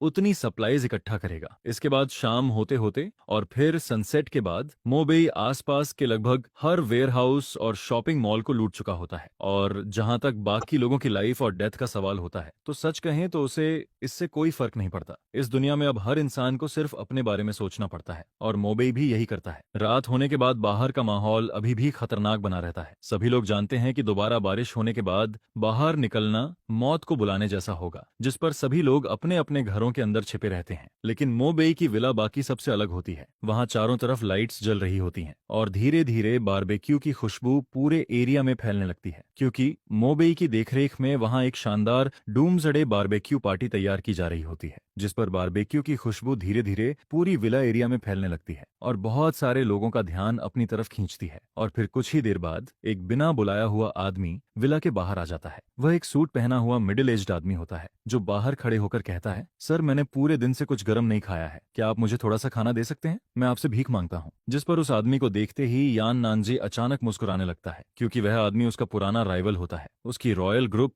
बस थोड़ा सा ही पीछे थी यान नानजी की तियानसिंग ग्रुप से। और जब यान नानजी ने पहले मोबेई से उस डार्क केओस के बारे में सुना था, तब उसने यह सोचकर कि चाहे बात सच हो या झूठ, पहले से तैयारी करना ज्यादा सही रहेगा, तुरंत अपनी विला को मजबूत करना शुरू कर दिया था। जिस पर उसने अपने लोगों को बाहर भेजकर बहुत सारी खरीदारी भी करवाई थी। वह बड़े स्केल पर फूड खरीद रहा होता है, लेकिन तभी यह आदमी उससे टकरा जाता है और फिर उसे टॉन्ट करने लगता है। वह कहता है कि तुम्हारा दिमाग खराब हो गया है। व्हाइट प्रेसिडेंट कंपनी जाकर पूरा सिचुएशन हैंडल करने की जगह यहाँ आकर सप्लाईज जमा कर रहा है। जिस पर हुआंग जियानमिन कहता है, बॉस हुआंग, आपको याद होगा जब मैं सप्लाईज जमा कर रहा था तब आपने मुझे देखकर हंसते हुए कहा था कि मैं पागल हो गया हूँ, लेकिन अब मैं सच में भूख से मरने वाला हूँ। सर, पुरानी बातों को भूल जाइए। रॉयल ग्रुप का प्रेसिडेंट होकर भी मेरे पास खाने को कुछ नहीं है। जिस पर यान नानजी कहता है, यहाँ मजाक मत करो, मेरे पास सच में कोई एक्स्ट्रा खाना नहीं है। यह सुनकर हुआंग जियानमिन जल्दी से कहता है, ऐसा मत कहिए कि आपका खाना खत्म हो गया है। मैं आपका सामान फ्री में नहीं लूंगा, मैं उसके बदले में कुछ दे सकता हूँ। जिस पर हुआंग जियानमिन अपनी वॉच उतारकर यान नानजी की तरफ बढ़ाता है, लेकिन यान नानजी उसे देखकर कहता है, बॉस हुआंग, आपको भी पता होना चाहिए कि इस दुनिया में एक्सपेंसिव वॉचेस की कोई वैल्यू नहीं बची है। यह सुनकर हुआंग जियानमिन जल्दी से कहता है, मेरे गैराज में अभी भी टॉप लग्जरी कार्स और सुपर कार्स हैं, मैं आपको सब दे दूंगा। जिस पर यान नानजी मोबेई की तरफ देखता है और फिर कहता है, मोबेई, ये सारी सप्लाईज तुमने लाई हैं, अब तुम ही बताओ कि क्या करना है। जिस पर मोबेई हल्का सा हंसता है और फिर कहता है, बॉसियन, आप क्या सोचते हो? यह सुनकर यान नानजी बिना कुछ सोचे सीधा कह देता है, तो फिर कुछ मत दो। जिस पर वह दोबारा हुआंग जियानमिन की तरफ देखकर कहता है, तुम अभी भी इंसान नहीं बने, क्या तुम सच में चाहते हो कि मैं तुम्हें यहाँ मरता हुआ देखूं? उसी समय वहाँ बाकी जगहों के कुछ और बॉसेस भी आ जाते हैं। वे सभी बाहर खड़े होकर यह सब देख रहे होते हैं। उन सबके चेहरे पर डर और बेचैनी साफ दिखाई दे रही होती है। जिस पर उनमें से एक कहता है, हम सब इंसान हैं, तुम लोग इतने कोल्ड और डेंजरस कैसे हो सकते हो? यह सुनते ही यान नानजी के पूरे शरीर की मसल्स अचानक फूलने लगती हैं और अगले ही पल वह एक बहुत बड़े मस्कुलर बुलहेड में बदल जाता है। उसकी नाक से गर्म हवा निकलती है और फिर वह एक जोरदार बार रोर करता है। उसकी आवाज इतनी खतरनाक होती है कि वहां मौजूद सभी लोगों के कान लगभग फटने लगते हैं, जिस पर कोई भी वहां रुकने की हिम्मत नहीं करता। फिर यान नानजी उन सबकी तरफ देखकर कहता है, अब बोलो, तुम में से कौन है जो मेरे सामने खड़े होकर दोबारा यह बात कहेगा? यह देखकर वहां मौजूद सभी लोग तुरंत चुप हो जाते हैं और फिर डरकर वहां से चले जाते हैं। जिस पर यान नानजी अचानक गहरी सांस लेता है और फिर कहता है, मैं यान नानजी जीरो से यहाँ तक पहुंचा हूँ। यहाँ मौजूद ज्यादातर रिच लोग और बिजनेसमैन जब मैंने बिजनेस शुरू किया था तब मुझे दबाने की कोशिश करते थे। मेरी कंपनी को ऑलमोस्ट जबरदस्ती खरीदने वाले थे। फिर वह हल्का सा हंसता है और कहता है, आज उन्हें इस हालत में देखकर सच में बहुत राहत मिलती है। जिस पर मोबेई बस हल्का सा मुस्कुराता है क्योंकि वह इस फीलिंग को कुछ हद तक समझ सकता है। इसके बाद यह छोटा सा सीन खत्म हो जाता है और फिर बारबेक्यू पार्टी दोबारा शुरू हो जाती है। सभी लोग मुश्किल से मिले इस खाने का टेस्ट आराम से एंजॉय कर रहे होते हैं, लेकिन दूसरी तरफ मोबेई जल्दी ऊपर अपने रूम में चला जाता है, जहां वह बेड पर लेटकर अपने दोनों हाथ सिर के पीछे रखता है और फिर आगे की प्लानिंग के बारे में सोचने लगता है। जिस पर वह समझ जाता है कि अब समय आ गया है कि वह अपनी ताकत और ज्यादा बढ़ाए। उसी समय विला के कोर्टयार्ड में बाकी सभी लोग अभी भी बारबेक्यू खा रहे होते हैं। तभी यान नानजी धीरे धीरे चलते हुए यान शाओतियान के पास आता है। फिर वह उसके पास बैठकर कहता है, शाओतियान, सच सच अपने डैड को बताओ, तुम्हारे मन में मोबेई को लेकर कुछ फीलिंग्स हैं क्या? यह सुनते ही यान शाओतियान का चेहरा लाल हो जाता है। वह तुरंत अपना सिर नीचे कर लेती है और धीरे से कहती है, डैड, आप कैसी बातें कर रहे हो? जिस पर यान नानजी हंसते हुए कहता है, क्या तुम मोबेई में इंटरेस्टेड हो? इसमें शर्माने वाली क्या बात है? मुझे तो ये लड़का बहुत अच्छा लगता है। वह स्ट्रांग भी है और स्मार्ट भी। अगर तुम्हें भी वह पसंद है तो जल्दी से बात आगे बढ़ाओ। यह सुनकर यान शाओतियान और भी ज्यादा शर्माने लगती है। वह धीरे से कहती है, असल में मुझे भी मोबेई थोड़ा अच्छा लगता है। लेकिन उसके इतना बोलते ही यान नानजी उसे हल्का सा धक्का देता है और फिर विला की तरफ भेज देता है। जिस पर वह कहता है, तो फिर जल्दी जाओ, जाकर मोबेई के रूम में जाओ और जल्दी से रिलेशनशिप फिक्स करो। यह सुनकर यान शाओतियान के चेहरे पर कंफ्यूजन आ जाता है। उसे समझ नहीं आता कि वह क्या करे। तभी ठीक उसी समय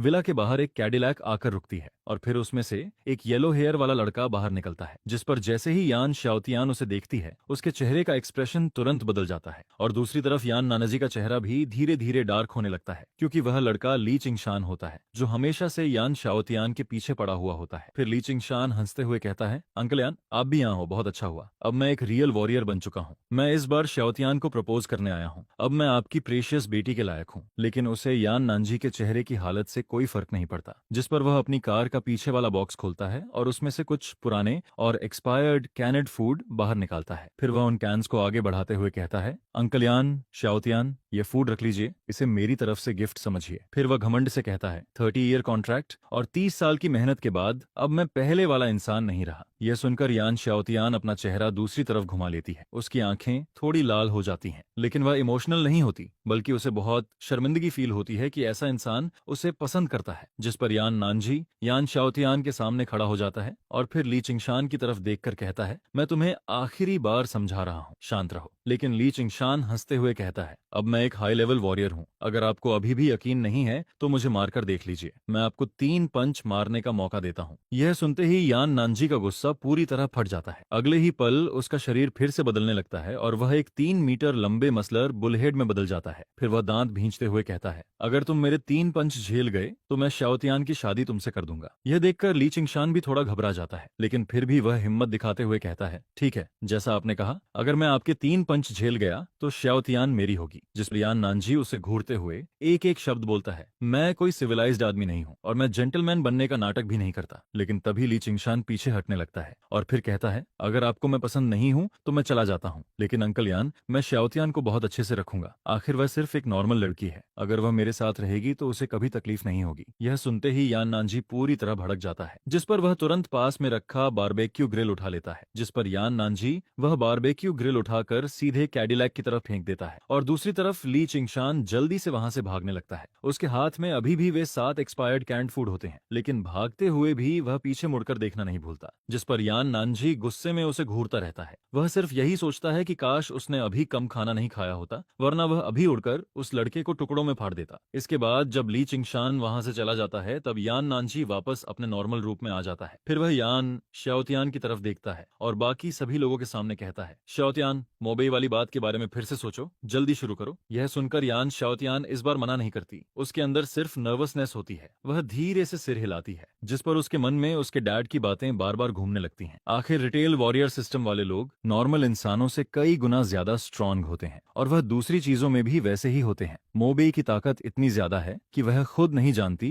कि वह उसे संभाल भी पाएगी या नहीं, लेकिन फिर अगले ही पल यान शियाओतियान जल्दी से सिर हिलाकर खुद को संभालती है। आखिर वह यान शियाओतियान है जिसे हमेशा से कोल्ड ब्यूटी कहा जाता है। वह आखिर कैसी अजीब बातें सोच रही होती है। इसके बाद विला की स्ट्रेंथनिंग पूरी तरह खत्म हो जाती है। अब विला का हर कोना, यहाँ तक कि नीचे की फाउंडेशन भी वज्र मटेरियल से पूरी तरह कवर हो चुकी होती है, जिस पर अब अगर कोई मिसाइल भी विला पर गिरा दे तब भी विला की डिफेंस नहीं टूटती। यहाँ तक कि अगर बहुत सारे रिटेल वॉरियर्स मिलकर भी अटैक करें तब भी विला बिल्कुल सेफ रहती है। इसके बाद मोबेई यान फैमिली के फादर और डॉटर को बुलाता है। फिर वह कहता है अब हमें जल्दी से अपना लेवल बढ़ाना होगा और इसके लिए सबसे अच्छा तरीका यह है कि बाहर के लोग उन म्यूटेटेड मॉन्स्टर्स को मारें और फिर उनके गोल्डन कोर हमारे पास लाएं। जिस पर वह आगे कहता है बाकी मुझे बहुत सारे गोल्डन कोर एब्जॉर्ब करने हैं क्योंकि अगली बार बाहर जाने से पहले मुझे कुछ तैयारी करनी होगी। हम लोग अपनी सप्लाईज देकर उनसे गोल्डन कोर एक्सचेंज कर सकते हैं। इस अपोकैलिप्स में सबसे जरूरी चीज सिर्फ स्ट्रेंथ होती है। यह सुनकर यान नानजी और यान शियाओतियान दोनों सिर हिलाते हैं क्योंकि अब इस दुनिया में खाना और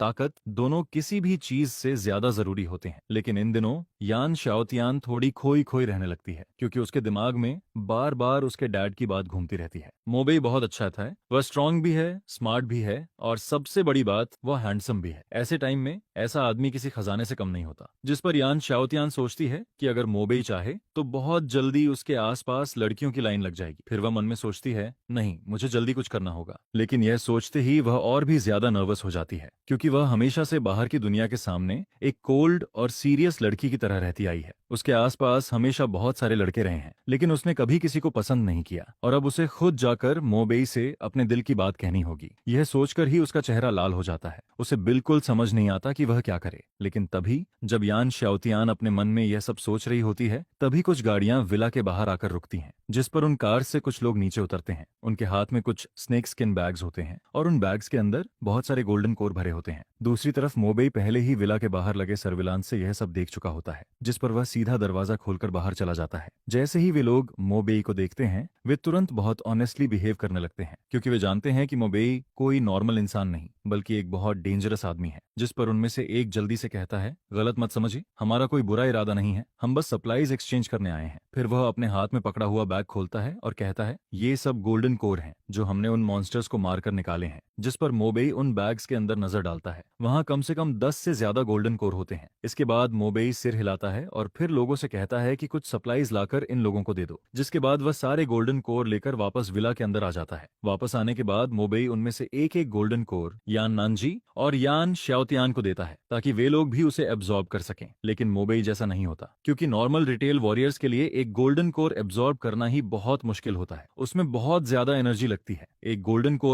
कोर ही उनके लिए काफी टाइम तक एब्जॉर्ब करने के लिए इनाफ होता है। और इन दिनों मोबेई से बात करते करते यान नानजी और यान शाओतियान भी गोल्डन कोर की इंपॉर्टेंस समझ चुके होते हैं। उन्हें पता होता है कि इससे उनका लेवल बढ़ सकता है, जिस पर वे दोनों बिना कुछ सोचे उसे एब्जॉर्ब करना शुरू कर देते हैं। दूसरी तरफ मोबेई एक गोल्डन कोर उठाता है और उसे अपनी हथेली पर रखता है। अगले ही पल उसकी हथेली में वही काली ब्रेथ दिखाई देने लगती है और फिर वह उस गोल्डन कोर को सीधे एब्जॉर्ब कर लेता है। जिस पर एक म्यूटेटेड बीस्ट का गोल्डन कोर पल भर में पूरी तरह मोबेई के अंदर चला जाता है और वह बिना रुके दूसरा फिर तीसरा एब्जॉर्ब करता रहता है। यह देखकर यान नानजी और यान शाओतियान दोनों पूरी तरह शॉक्ड रह जाते हैं क्योंकि वे लोग अभी तक एक गोल्डन कोर भी पूरा एब्जॉर्ब नहीं कर पाए होते और मोबेई पहले ही 2 बैग्स खत्म कर चुका होता है। जिस पर दोनों के मन में सिर्फ एक ही बात आती है, वे भी रिटेल वॉरियर्स हैं लेकिन मोबेई और उनके बीच का फर्क बहुत ज्यादा है। वह इंसान कम, मॉन्स्टर ज्यादा लगता है। इसके बाद अगले कुछ दिन काफी शांति से गुजरते हैं। बीच बीच में लोग आते रहते हैं और गोल्डन कोर देकर सप्लाईज ले जाते रहते हैं, जिस पर मोबेई को इससे कोई प्रॉब्लम नहीं होती क्योंकि उसके पास जमा की गई सप्लाईज इतनी ज्यादा होती हैं कि अगर पूरा शहर भी एक्सचेंज करने आ जाए तब भी वे खत्म नहीं होंगी। और दूसरी तरफ उन सब गोल्डन कोर का ज्यादातर हिस्सा मोबेई खुद एब्जॉर्ब कर रहा होता है, जिस पर उसकी ताकत लगातार बढ़ती रहती है। कुछ दिनों बाद उसकी स्ट्रेंथ और लेवल फिर से काफी बढ़ जाते हैं, जिस पर मोबेई अपने शरीर में बढ़ी हुई ताकत को फील करता है और फिर धीरे से खुद से कहता है मुझे अपनी स्ट्रेंथ बढ़ने से ज्यादा नए जेन्स एब्जॉर्ब करने की चिंता है। पता नहीं अगली बार नए जेन्स एब्जॉर्ब करने का मौका कब मिलेगा। इसके बाद रात हो जाती है और हमेशा की तरह मोबेई जल्दी अपने रूम में जाकर आराम करने लगता है। लेकिन तभी उसके कमरे के बाहर हल्के कदमों की आवाज आती है, जिस पर कुछ सेकंड बाद उसका बंद दरवाजा धीरे से खुलता है और फिर एक लड़की धीरे धीरे अंदर आने लगती है। मोबई तुरंत समझ जाता है कि यह कोई चोर या दुश्मन नहीं है, क्योंकि जो लड़की उसके रूम में चुपके से आई होती है वह यान श्याओतियान होती है। यान श्याओतियान धीरे धीरे चलते हुए बेड के पास आती है, जिस पर मोबई पहले ही उसके शरीर की हल्की सी खुशबू फील कर चुका होता है। इस समय यान श्याओतियान अपनी यूजुअल कोल्ड और प्राउड वाली इमेज से बिल्कुल अलग लग रही होती है। उसका चेहरा पूरा लाल होता है और वह बेड के पास आकर खड़ी हो जाती है। फिर वह बार बार अपनी सांसों को कंट्रोल करने की कोशिश करती है और खुद को हिम्मत देने लगती है, लेकिन इसके बाद भी उसका दिल इतनी तेजी से धड़क रहा होता है जैसे अभी बाहर निकल आएगा। जिस पर वह अपने मन में सोचती है, मुझे सच में मोबई अच्छा लगता है, उसने हमारी फैमिली को बचाया है। अगर उस दिन उसने उस इलेक्ट्रिक आदमी को नहीं रोका होता तो मैं और डैड दोनों मर गए होते। इसके बाद वह अपने मन के खिलाफ एक बड़ा फैसला लेती है। फिर धीरे धीरे मोबई के पास बेड पर लेट जाती है। वह अपनी आंखें बंद कर लेती है और सोने का नाटक करने लगती है, लेकिन मोबई कोई बेवकूफ नहीं होता। वह तुरंत समझ जाता है कि यान श्याओतियान उसके पास क्यों आई है, जिस पर वह हैरान हो जाता है, क्योंकि उसे लगा था कि यान श्याओतियान सिर्फ उसका एहसान चुकाना चाहती है, लेकिन उसने तो ऐसा कुछ कर दिया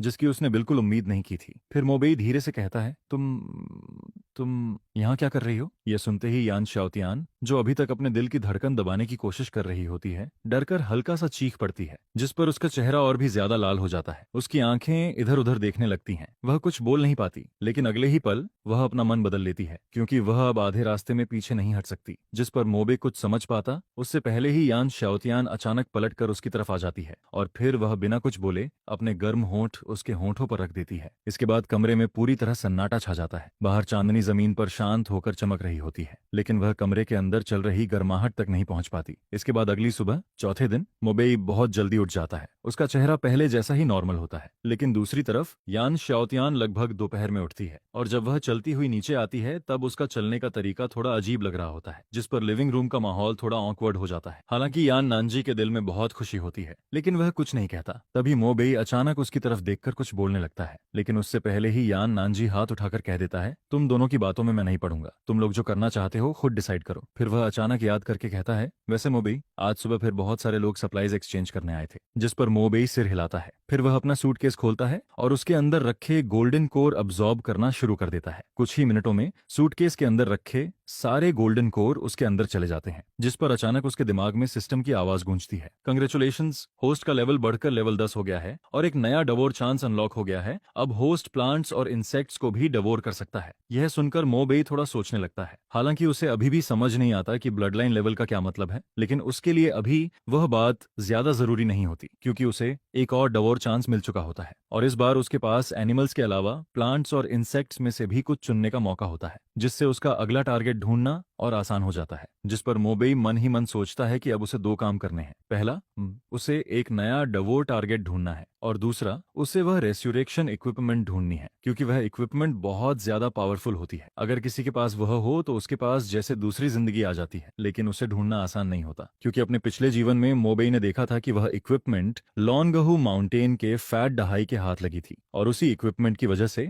वह बहुत पावरफुल बन गया था। सबसे जरूरी बात, फैट दही के पास डिविनेशन की एबिलिटी भी होती है और उसकी मदद से वह हर तरह के ट्रेजर ढूंढ सकता है। जिस पर मोबेई समझ जाता है कि अभी के लिए उसका मेन टारगेट यही है, पहले फैट डहाई को ढूंढना है और फिर उसे अपने साथ लेना है। ये सोचते ही मोबेई यान श्याओतियान को साथ लेकर बाहर निकल जाता है। फिर दोनों विला से निकलकर एक रेड कार में बैठते हैं और लॉन्गहू माउंटेन की तरफ निकल जाते हैं, क्योंकि इस बार वे सप्लाईज कलेक्ट करने नहीं जा रहे होते। रास्ते में यान श्याओतियान उससे पूछती है, हम आखिर वहां क्यों जा रहे हैं? जिस पर मोबेई उससे कुछ नहीं छुपाता। वह फैट दहाई की डिविनेशन एबिलिटी के बारे में बताता है और साथ ही उस रेस्यूरेशन इक्विपमेंट के बारे में भी सब कुछ बता देता है। यह सुनकर यान श्याओतियान बहुत शॉक्ड हो जाती है। फिर वह कहती है, यह तो सीधा सीधा रिवाइवल वाली चीज लग रही है, क्या सच में ऐसी इक्विपमेंट मौजूद हो सकती है? लेकिन अगले ही पल वह खुद ही चुप हो जाती है, क्योंकि जब इस दुनिया में जानवर, पेड़ पौधे और कीड़े तक मॉन्स्टर बन सकते हैं तो फिर ऐसी चीज का होना भी उतना शॉकिंग नहीं लगता। इसके बाद रास्ता बिल्कुल खाली रहता है, सड़क पर और कोई गाड़ी नहीं होती, जिस पर वे लोग बिना रुके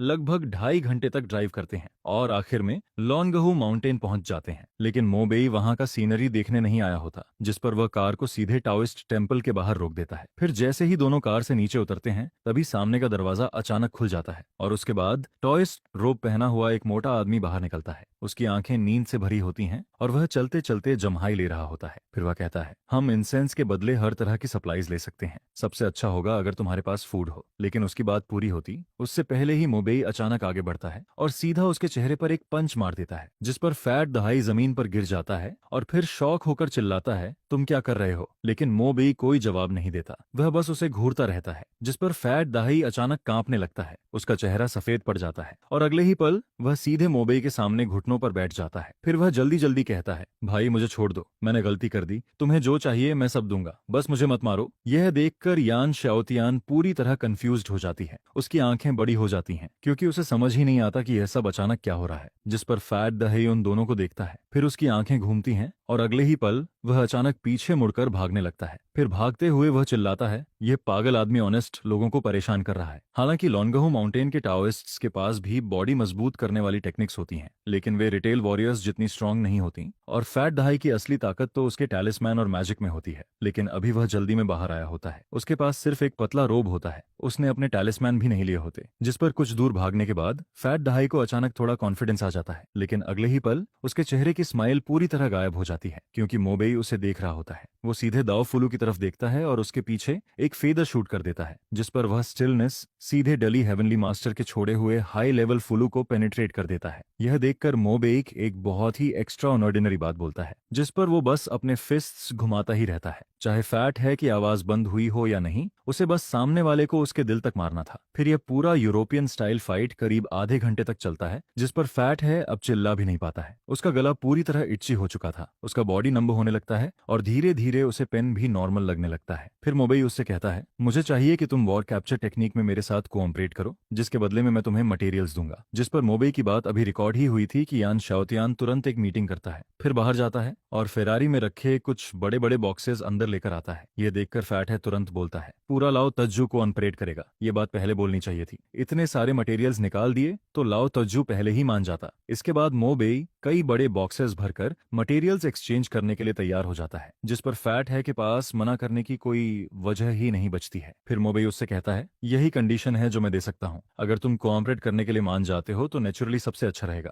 लेकिन अगर नहीं मानोगे तो मैं तुम्हें तब तक मारता रहूंगा जब तक तुम मान नहीं जाते। यह सुनकर उसी समय फैट दहाई के होंठ फड़कने लगते हैं। उसकी आंखों के आगे अंधेरा छा जाता है। उसके मन में बस यही आता है कि यह आदमी जरूर किसी मेल हार्मोन का स्प्लिट वर्जन है। इसने चीजों को बहुत ज्यादा ओवर कर दिया है। ये शांग की तरह ही प्रॉपर कॉपी लगता है। अगर सामने वाला एग्री नहीं करता तो ये बस मारना शुरू कर देता है। जिस पर फैट है तुरंत बोलता है, ठीक है, मैं मानता हूँ, मैं तुम्हारी बात मानता हूँ। मेरी बैटल कैप्चर टेक्निक सच में कुछ ट्रेजर्स की लोकेशन कैलकुलेट कर सकती है। मैं तुम्हारी हेल्प करूंगा। यह देखकर मोबेई भी थोड़ा हैरान हो जाता है। उसे खुद भी उम्मीद नहीं थी कि यह इतना स्मूथली हो जाएगा। जिस पर उसके मन में आता है कि पहले मारो और फिर बात करो वाला उसका तरीका शायद सच में काम करता है। इसके बाद फैट है जल्दी से अपना सामान पैक करता है और फिर वह लॉन्गहू माउंटेन छोड़ देता है। फिर करीब 2.5 घंटे बाद सभी लोग वापस विला में पहुंचते हैं, जिस पर फेरारी अभी रुकती ही है कि मोबेई अचानक बोलता है, सेकंड रियलम बहुत जल्द खुलने वाला है। इस दौरान तुम हमारे साथ ही रहोगे। अभी तुम्हें कुछ करने की जरूरत नहीं है, बस आराम करो, रिकवर करो और सिचुएशन खुलने का वेट करो। जिस पर फैट दहाई और मेनगडुओ दोनों सिर हिलाते हैं। फिर फैट है को सेटल कर दिया जाता है। इसके बाद मोबेई यान शाओतियान को लेकर यान नानजी के पास जाता है और उसे यहाँ की पूरी सिचुएशन का जनरल आइडिया बताता है। फिर देखते ही देखते शाम हो जाती है और डिनर का टाइम आ जाता है, जिस पर फैट दहाई भी मोबेई और बाकी लोगों के साथ खाना खाने बैठता है। लेकिन मोबेई को जल्द ही महसूस होता है कि फैट दहाई खाना खा नहीं रहा बल्कि पूरा टेबल साफ करता जा रहा है। यहाँ तक कि फेंग ज्यू का जो बच्चों वाला मेन्यू था वह भी उसे बहुत टेस्टी लगने लगता है। जिस पर कुछ ही देर में टेबल पर रखा लगभग सारा खाना खत्म हो जाता है। यह देखकर यान नानजी के मन में भी एक अजीब सा थॉट आता है। उसे लगता है कि यह लड़का कहीं जूबाजी का रीइंकार्नेशन तो नहीं है। यह सुनकर मोबेई के होंठ भी हल्के से ट्विच करते हैं। उसके मन में अचानक डाउट आता है कि क्या वह सच में जिस मोटे आदमी को लेकर आया है वही फ्यूचर में ड्रैगन किंगडम के सबसे बड़े पावर हाउसेस में से एक बनने वाला है। लेकिन वह इन सब बातों को साइड में रख देता है क्योंकि उसके लिए अभी सबसे इंपॉर्टेंट चीज सेकंड रियलम का रेस्यूरेक्शन लेवल इक्विपमेंट है। वही अभी उसका सबसे बड़ा टारगेट बना हुआ है और अभी भी उसके पास उसे डवोर करने का चांस मौजूद है। जिस पर मोबेई के मन में आता है कि अभी बेकार की बातें सोचने का कोई फायदा नहीं है। उसके लिए सबसे जरूरी चीज बस यही है कि सेकंड रियलम खुलने से पहले वह अपने करंट डवोरिंग स्टेज को कंप्लीट कर ले। अब मोबेई म्यूटेटेड एनिमल्स, प्लांट्स और इंसेक्ट्स को डवोर कर सकता है, यानी कि वह लाइफ ट्रांसफॉर्मेशन की स्टेज तक पहुंच चुका है। लेकिन अब सवाल यह था कि अगला डवोर किसे किया जाए। इसी समय लिविंग रूम में चल रहा टीवी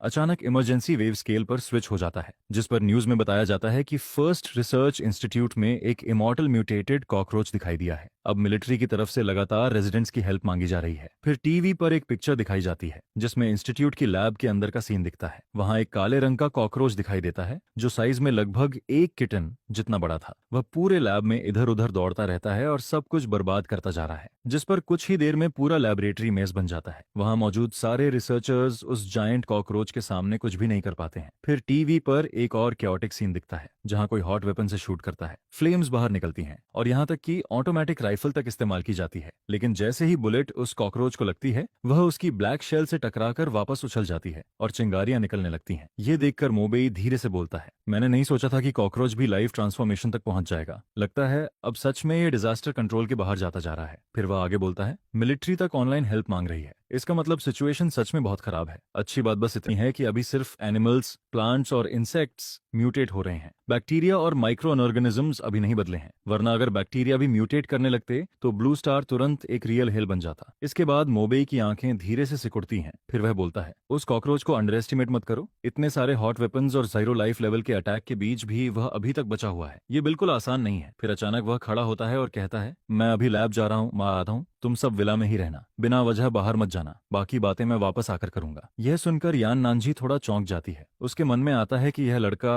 शायद उस लैबोरेटरी में लोगों की हेल्प करने जा रहा है। उसने कभी नहीं सोचा था कि हमेशा दुश्मनों के लिए रशलस रहने वाला मोबेई अंदर से इतना काइंड भी हो सकता है। वहीं दूसरी तरफ फैट दहाई अभी भी अपनी हालत की वजह से ज्यादा स्टेबल नहीं था, जिस पर वह बस सिर उठाकर मोबेई की तरफ देखता है। फिर यान नानजी उससे कहती है, चिंता मत करो, हम सब यहाँ हैं, लेकिन तुम वापस सेफ लौट कर आना। जिस पर मोबेई सिर हिलाता है। फिर वह विला से बाहर निकलता है। इसके बाद फेरारी तेजी से वहां से निकलती है और सीधे फर्स्ट रिसर्च इंस्टीट्यूट की तरफ बढ़ने लगती है। नॉर्मली कोई भी आम इंसान उस जगह के पास जाता तो उसे वार्निंग मिलती या फिर पुलिस स्टेशन ले जाकर पूछताछ की जाती, लेकिन अब डार्क टर्नाइल शुरू हो चुका था जिस पर पुराने रूल्स की कोई वैल्यू नहीं बची थी। फिर कुछ देर बाद स्टाफ का एक मेंबर मोबेई को लेकर इंस्टीट्यूट के अंदर एक ऑफिस में पहुंचता है। अंदर जाते ही वह सामने बैठे फिगर से एक्साइटेड होकर कहता है, डियन, कोई हमारी रिसर्च इंस्टीट्यूट की हेल्प करने आया है, मैं इन्हें अंदर लेकर आया हूँ। जिस पर ऑफिस के अंदर लेदर सोफा पर एक वुमन बैठी हुई दिखाई देती है। बाहर तेज हवा और बारिश चल रही थी और वह वुमन वही बैठी हुई थी। उसने पहन रखा था लैब की सफेद रोशनी में उसकी सफेद कलाइयां साफ दिख रही थीं और उसकी उंगलियों में एक पेयर ऑफ व्हाइट और पतले ग्लव्स दिखाई दे रहे थे। लेकिन जैसे ही उसने देखा कि वहां सिर्फ एक ही इंसान आया है, वह तुरंत डिसअपॉइंटेड हो जाती है। फिर वह धीरे से बोलती है, तो बस तुम ही आए हो। जिस पर शेन क्यूलान एक गहरी सांस लेती है, फिर उठकर सीधे मोबेई के सामने आ जाती है। उसके पास आते ही एक हल्की सी फ्रेग्रेंस फील होती है। मोबेई भी नोटिस करता है कि वह काफी खूबसूरत है। फिर वह अपना हाथ आगे बढ़ाकर कहती है, मेरा नाम शेन क्यूलन है। जिस पर मोबेई थोड़ा हैरान होता है। उसे वैगली याद आता है कि अगर उसे सही याद है तो ये शेन क्यूलन भी एक एबिलिटी यूजर थी। फिर वह कहता है, मैं मोबेई हूँ। जिस पर शेन क्यूलन बोलती है, सबसे पहले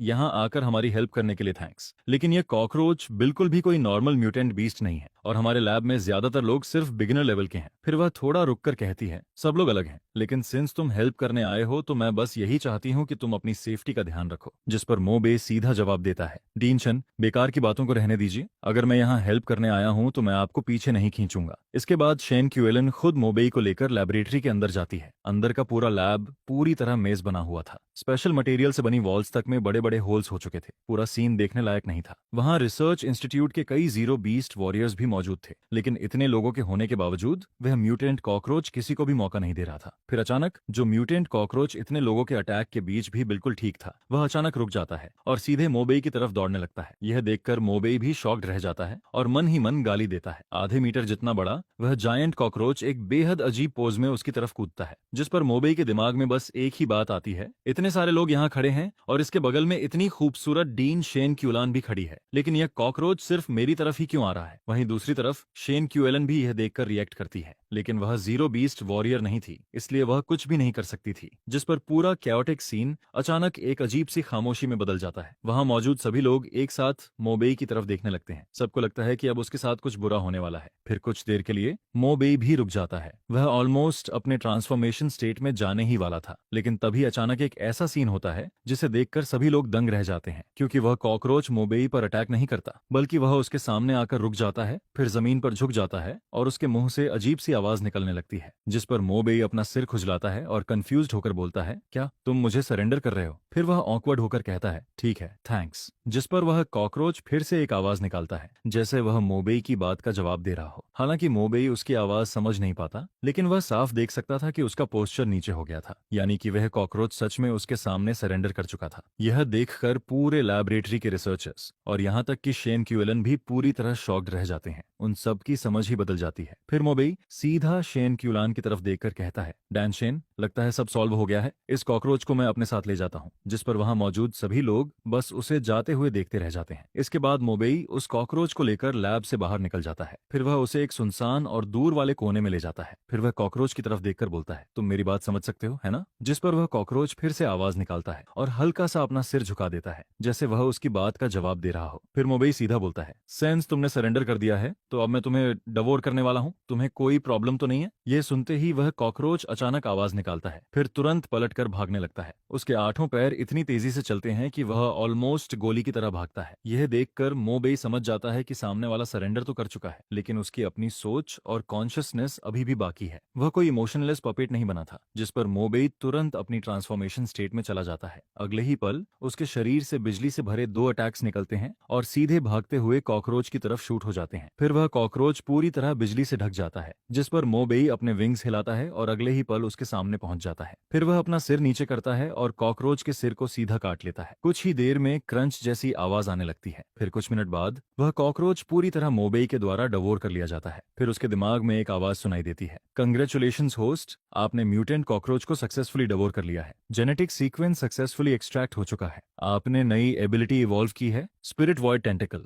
इसमें पावरफुल डेंजर परसेप्शन एबिलिटी मौजूद है। जिस पर मोबेई थोड़ा कंफ्यूज्ड हो जाता है। स्पिरिट वॉइड टेंटल, यह नाम थोड़ा अजीब है, लेकिन नाम से ज्यादा उसे उस नई डेंजर परसेप्शन एबिलिटी में इंटरेस्ट था। जिस पर अगले ही पल मोबेई अचानक कुछ फील करता है। फिर उसके सिर के ऊपर 2 लंबे और पतले फीलर्स निकल आते हैं। यह देखकर वह तुरंत बोल पड़ता है यह क्या है, डबल पोनीटेल वॉरियर बन गया हूं क्या? जिस पर उसके होंठ हल्के से ट्विच करने लगते हैं। अब तक हर बार जब भी उसने कोई नया जीन सीक्वेंस डवोर किया था, उसके शरीर में कुछ चेंजेस हुए थे, जैसे उसकी पीठ पर ब्लैक फॉल्कन के विंग्स आ गए थे या फिर उसके सिर पर इलेक्ट्रिक फीलर्स उग गए थे। लेकिन इस बार म्यूटेंट कॉकरोच को डवोर करने के बाद उसके सिर पर सच में 2 लंबे फीलर्स निकल आए थे। इसके बाद उसे महसूस होता है कि उसकी सेंसेस कई गुना बढ़ गई हैं। उसके आसपास हवा की हल्की सी मूवमेंट भी अब उससे छुप नहीं सकती थी। और तभी अचानक मोबेई को एक खतरनाक ऑरा फील होता है, जिस पर वो बिना कुछ सोचे तुरंत साइड में हट जाता है। फिर उसके पीछे खड़ा एक बड़ा पेड़ अचानक मरोड़ने लगता है और अगले ही पल वहां करीब 2.5 मीटर लंबा एक जायंट कैमेलियन दिखाई देता है। यह देखकर मोबेई के दिल में एक झटका लगता है, क्योंकि वह कैमेलियन पहले से वहीं छुपा हुआ था, लेकिन उसे उसकी मौजूदगी का जरा भी एहसास नहीं हुआ था। फिर जब चामेलियन देखता है कि उसका अटैक मिस हो गया तो वह जोर से गरजता है, जिस पर अगले ही पल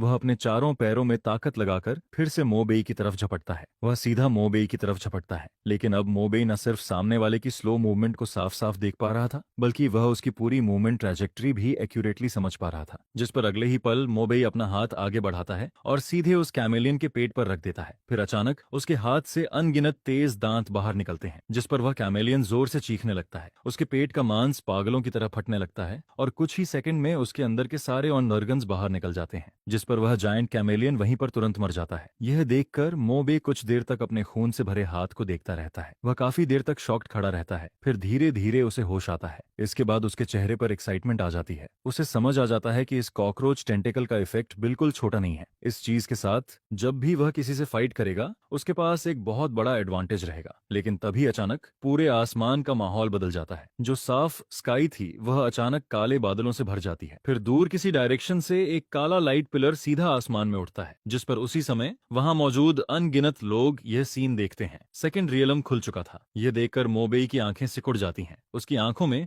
एक्साइटमेंट साफ दिखाई देती है, क्योंकि रिबर्थ से पहले वह सिर्फ एक नॉर्मल इंसान था। वह इन सारी अपॉर्चुनिटीज को सिर्फ देख सकता था, छू नहीं सकता था। लेकिन अब सब कुछ अलग था। अब वह इन सारे बेनिफिट्स को खुद हासिल करना चाहता था। जिस पर मोबेई तुरंत वापस लौटता है और यान शाओतियान, यान नानजी और फेट दहाई से कहता है, चलो मेरे साथ चलो, मौका आ चुका है, हमें अभी तुरंत वहां पहुंचना होगा। फिर जब मोबेई और बाकी लोग वहां पहुंचते हैं तो वहां पहले से ही बहुत सारे लोग जमा हो चुके थे। जिस पर फैट दहाई थोड़ा हैरान होकर कहता है, इतने सारे लोग यहाँ कैसे आ गए? क्या ये सब रिटेल फाइटर्स हैं? जिसके जवाब में यान शाओतियान कहता है, हाँ, इस समय कोई भी नॉर्मल इंसान यहाँ आने की हिम्मत नहीं करेगा। यहाँ मौजूद सभी लोग रिटेल फाइटर्स हैं। फिर वह आगे बोलता है, लेकिन रिटेल फाइटर्स भी बिना सोचे समझे कुछ नहीं करेंगे। जिस पर मोबेई उन सबको देखकर कहता कहता है, तुम सब अपना ध्यान रखना। फिर वह यान, श्याओतियान और बाकी लोगों की तरफ देखता है और सबसे पहले खुद आगे बढ़ जाता है, जिस पर यान, श्याओतियान और फैट दहाई भी मजबूरी में उसके पीछे चलने लगते हैं। फिर जैसे ही मोबेई और बाकी लोग उस जगह के अंदर जाते हैं, उनके सामने की दुनिया पूरी तरह बदल जाती है। अचानक बिना किसी वार्निंग के उनके सिर के ऊपर आसमान में एक लाल खून जैसा मून दिखाई देता है। यह देखकर फैट दहाई तुरंत बोलता है, अब मेरी बारी है। ड्रैगन टाइगर माउंटेन और तियानशी रोड के लोग 2 हाथ दिखाएंगे, देखना हमारा ड्रैगन टाइगर माउंटेन कभी किसी से नहीं डरता। फिर वह कॉन्फिडेंस के साथ अपनी छाती थपथपाता है और कहता है, चिंता मत करो, सब मुझ पर छोड़ दो। इसके बाद फैट दहाई अपनी जेब से एक कार्ड निकालता है। फिर वह उसे अपने बाएं हाथ में पकड़ता है और दाएं हाथ से कुछ साइंस बनाना शुरू करता है। कुछ देर बाद फैट दहाई अचानक एक डायरेक्शन की तरफ देखने लगता है। फिर वह कहता है, इस पूरे एरिया में सबसे बड़ा मौका उसी डायरेक्शन में है, अगर हम उस तरफ चलते रहें तो हमें वह जरूर मिल जाएगा। जिस पर मोबेई सिर हिलाता है। उसे महसूस होता है कि लोनगहू माउंटेन के हेवनली मास्टर सच में मजाक नहीं है। फिर कुछ देर बाद सबके सामने एक बहुत बड़ा ऑल्टर दिखाई देता है। उस ऑल्टर का साइज लगभग एक फुटबॉल फील्ड जितना बड़ा था और सबसे अजीब बात यह थी कि ऑल्टर के आसपास की सारी फॉग किसी इनविजिबल ताकत की वजह से हट गई थी। उस ऑल्टर के बीच में एक ऊंचा प्लेटफॉर्म बना हुआ था और उस प्लेटफॉर्म पर बहुत सारे बारीक और अजीब पैटर्न्स बने हुए थे,